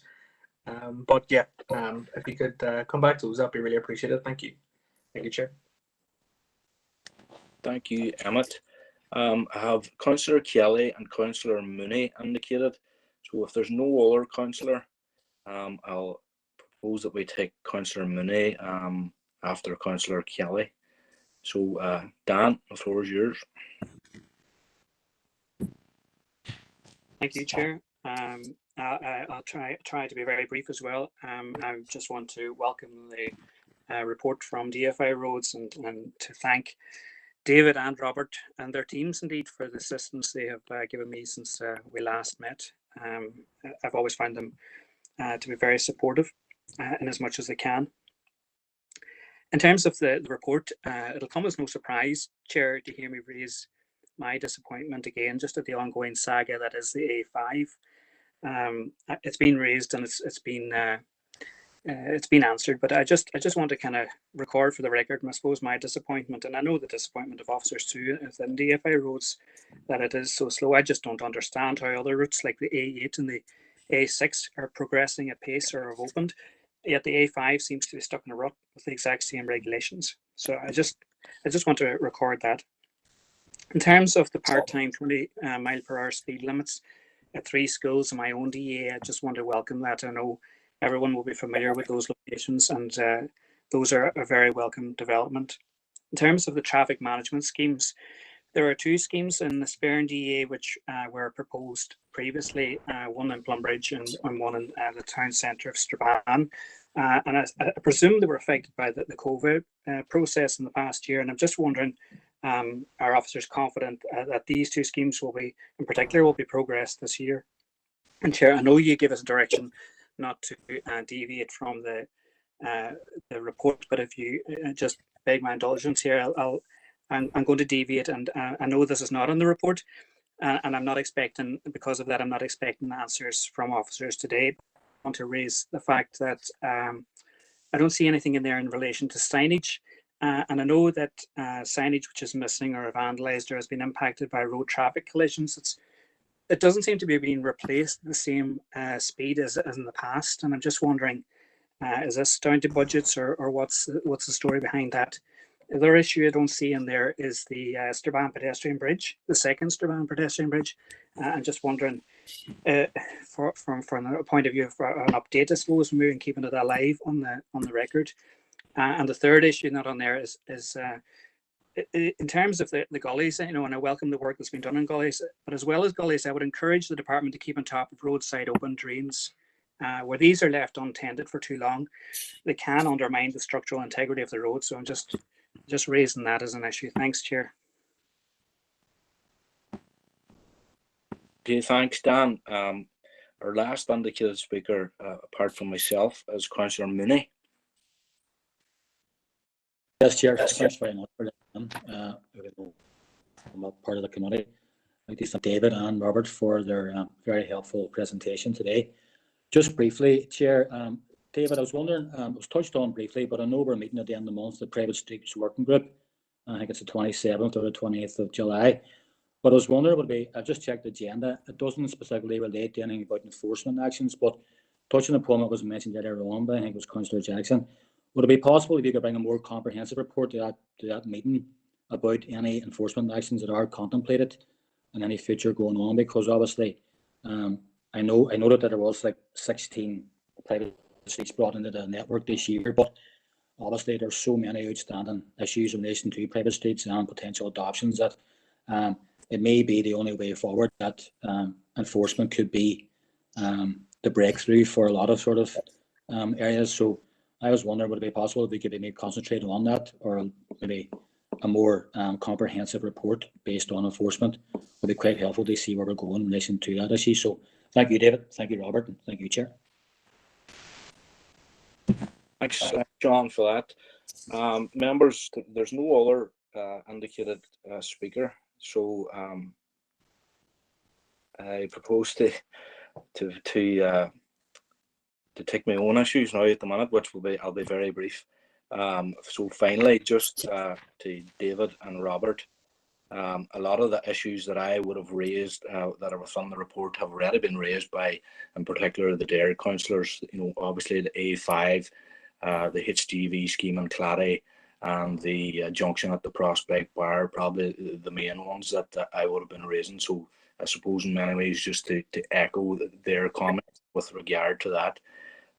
One query I have, which I didn't intend raising, and Councillor Hussey has asked me to raise it as well, is the issue of white lining, particularly in Castledare town. The two roundabouts, bottom of the town, the top of the town, you can't see them because they've been covered over by the rubber from the tyres or whatever. But Councillor Hussey has asked me to ask just the issue about identifying a budget for the white lining. You know, has that budget been identified, and will it be in place? And if so, when does the department intend to carry out that work?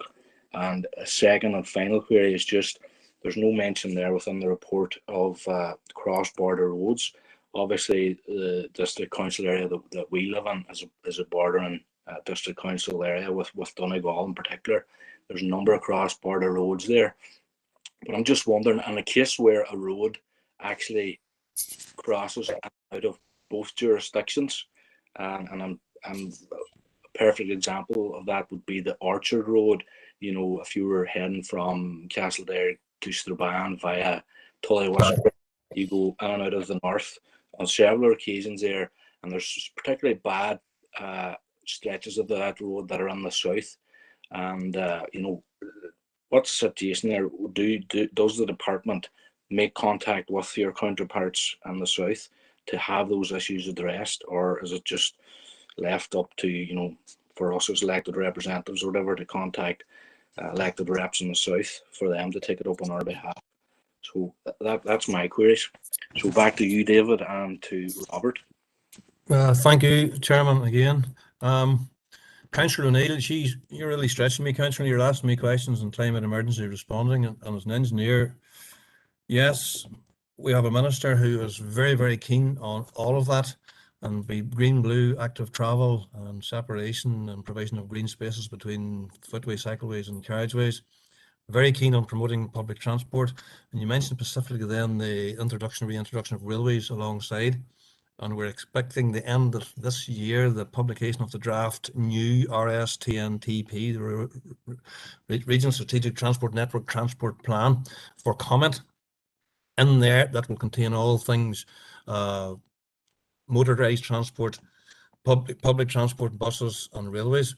And I'm guessing that will be a sort of a sea change in terms of where the direction that the department wants to take us in terms of travel. The greening and rewilding, the minister is also very, very keen on this, rewilding, and she's very keen for areas of carriageway to be rewilded, and is asking to us identify any areas where there is a carriageway that does not need to be a carriageway now, that can be sort of ripped up, resoiled and regreened. So those are some of the examples. You mentioned air pollution as well. See the likes of Buncrana Road. I think people probably know that. I think the Racecourse Road junction and on the Buncrana Road is probably one of the worst junctions in Northern Ireland in terms of air pollution, for something to do with the geography or the topography of the thing. Obviously, our intention to try and improve the road and to keep traffic moving and to minimise delays and keep air moving is always going to improve that. And it's something that we do have a mind to, and will be included there in an environmental impact assessment on that. Alderman Kerrigan mentioned the Drumnigger Crossroads. Yes, we do want to get it done. Maybe you asked about some more statement of intent and guarantee. Obviously, we can't give a guarantee because it depends on various things, including acquisition of land. But we are fully intending to deliver those this year, and we will try. The Craigavon Bridge flooding, Alderman Kerrigan mentioned. Robert, that flooded again yesterday, I believe. I think it's something to do with the pumps are just inundated. Can you give me some detail on that, Robert? I'm not sure if Alderman Kerrigan was referring to the top deck of Craigavon Bridge or the underpass, but I'll try and address both issues. Yes. As regarding the top deck of the Craigavon Bridge, in order to get water to flow to the gullies, falls had to be introduced into the surfacing, and that was done must be nearly going on for 2 decades now, when the bridge was resurfaced. The problem with that is that you get a very slow flow of the water, and that allows dirt and mud, etc., to accumulate at the gratings. We do have a program in place to clean those gratings on a monthly basis, but in the interim, say the mud can accumulate again and block the gullies. But if it's reported to us, we'll do our best to address that problem. As regards to the Duke Street underpass, the underpass itself is very close to high water level in the Foyle, which means that when you get heavy rain, there's a pumping system that kicks in automatically and pumps the water from the part of the underpass that is below river level and pumps it out into the river. When you get very heavy rain like we had yesterday, basically the pumps just can't move the water fast enough, and it takes a bit of time then for them to catch up once the rain ceases. So that's the real problem there. It's only happens when I say we do get very heavy rain, and 9 times out of 10, they work very well. But unfortunately, when you get the sort of downfalls that we had there yesterday, they're just not capable of coping with that amount of rainfall. Okay. Yes. In terms of the grass cutting and one width there, and then the whiteweed and the bendweed falling down, that's a very valid point from Alderman Kerrigan. And I don't know what the fix to that is. Going back and cutting them a second time when we're struggling to cut them twice in 1 year anyway, I don't think there's any quick fix to that. Surface defects, you mentioned about why not do all the potholes and stitching time saves 9, and by goodness, we're all in agreement with that, but we're on a limited service, we're stretched. It would be lovely if we could introduce a find and fix policy where you send out your squads and they just go down the road and they find and fix using a jet patch or whatever, but we haven't the resource to do that. So it is a wee bit of it's not a scattergun, it's actually quite organised, and we don't like to deviate from our routine inspections and the follow through thereafter. But the problem is there'll be a defect emerging which doesn't meet the threshold criteria, and it gets overlooked the next time, by which time it's far worse. And we accept your comments there.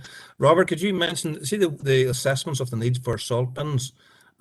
Is the assessments, you have somebody working that over the summer in preparation for an answer, yea or nay, going into the next winter service period? Over the winter period, we had something like 200 requests for salt bins assessments, and that's quite a parcel of work. We're working our way through them as quickly as we can, but to say that's has to be factored in with the normal day-to-day duties that our guys are tasked with every day. I would hope that by the time we get round to the autumn, October, November time, that we'll have all the assessments in place, and that if any new locations qualify for a salt bin, they'll be provided with one. Okay, thank you, Robert. Developers' bonds, Councillor Kerrigan mentioned there, and in terms of the need to increase those, actually, as we speak, there has been a review of the rates within that, and we have a recommendation with our minister to increase the rates, and I believe I'm right in saying also to introduce an index linked, or I think they'll probably always work index linked anyway. So that's in hand actually. You mentioned there no responses in terms of emails and no responses in terms of reporting outages. I'd very much welcome some details of those, Councillor Kerrigan, if you could pass them on to me, make some inquiries to see what's going on there. So if maybe if you could email or put those on the sheet there. Councillor Doyle, traffic island pedestrian crossing, if you could give me some details of that on the racecourse road there. I don't know about that myself. You talked about Craigavon Bridge actually, and it's very timely because it was only last week I talked to Declan McBride there. That was actually mentioned at the last council meeting, which would have been not that long ago now, I suppose.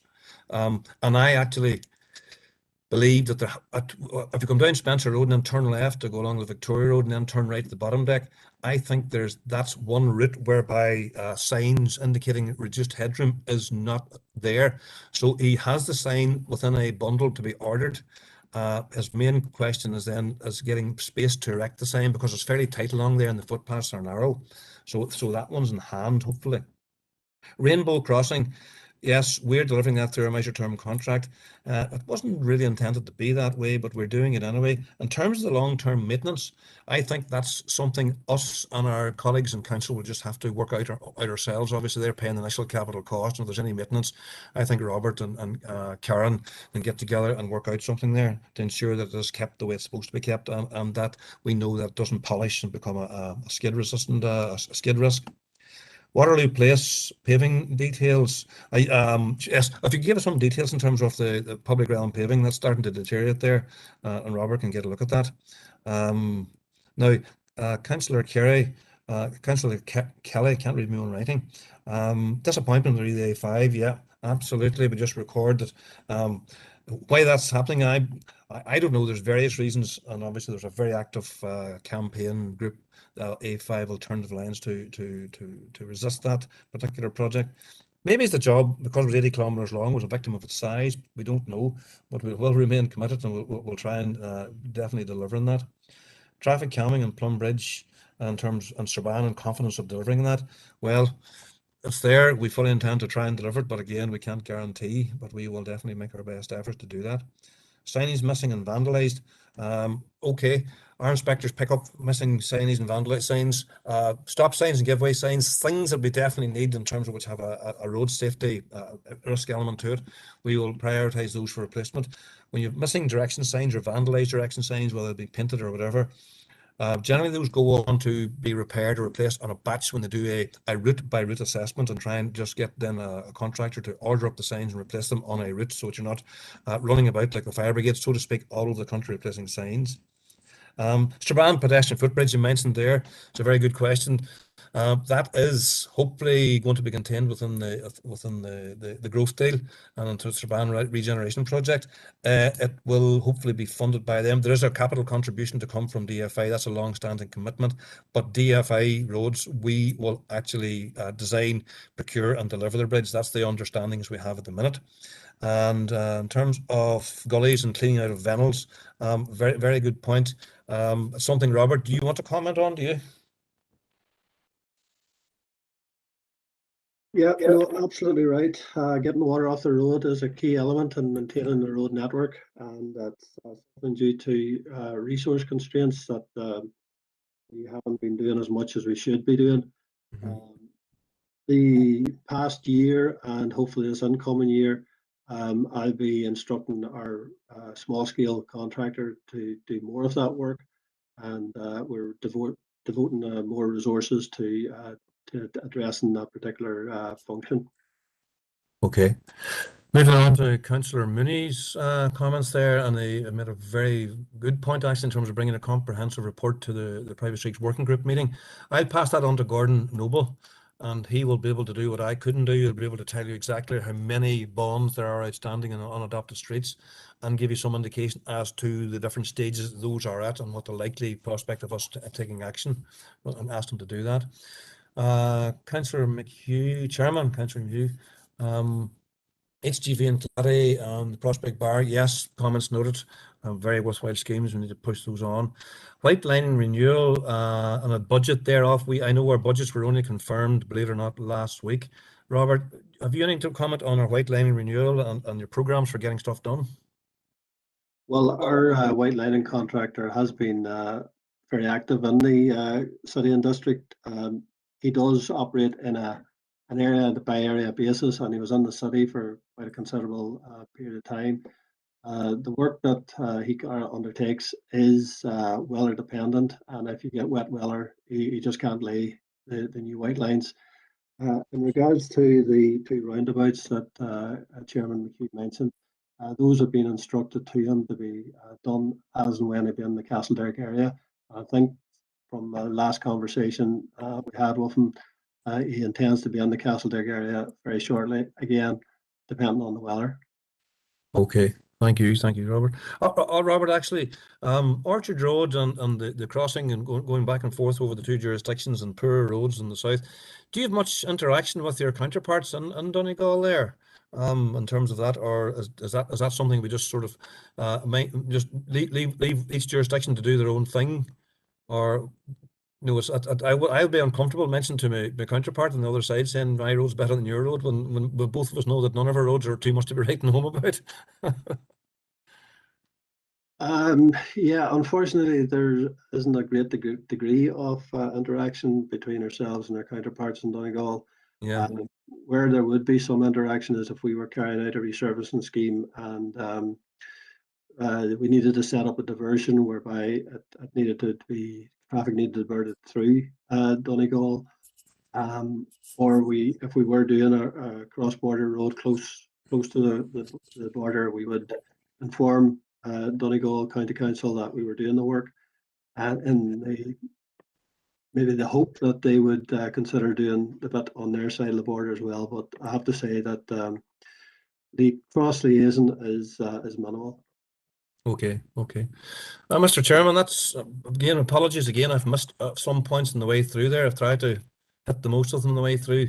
Apologies, I don't always have the answer as well, but I'll have to put on record my thanks and Robert's thanks as well to the councillors, because I do think we have a good working relationship. You don't always hear the answer you want to hear, but we try our best and we'll continue to do that, and we will continue always to be available to talk to you.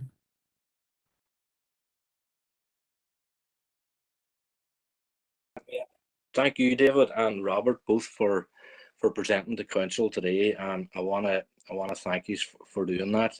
I want to also thank councillors for their cooperation today, and keeping their points straight and to the point and based on the report. And I want to echo their thanks as well to you, David, and indeed Robert, and the entire DFI staff for the work that they have been involved in, particularly communicating with councillors over the past year. And as you say, sometimes we don't always get the answers we want to hear, but at the end of the day, we know you're doing your job, and sometimes your hands are tied with the budgets you're given, but at the end of the day, we're raising the issues on behalf of our electors. And as I say, we pass on our thanks to you and your staff, and thanks again for attending here today. So members, that brings our meeting to a close. I just want to finally thank the officers and the staff here as well today. So members, I propose that we'll bring the meeting to a close and get your forms filled in and sent in, and I'm sure David and I will respond to you in due course. So thanks again, everybody, and safe home. Bye-bye. Thank you very much, Chairman. Thank you, Chairman.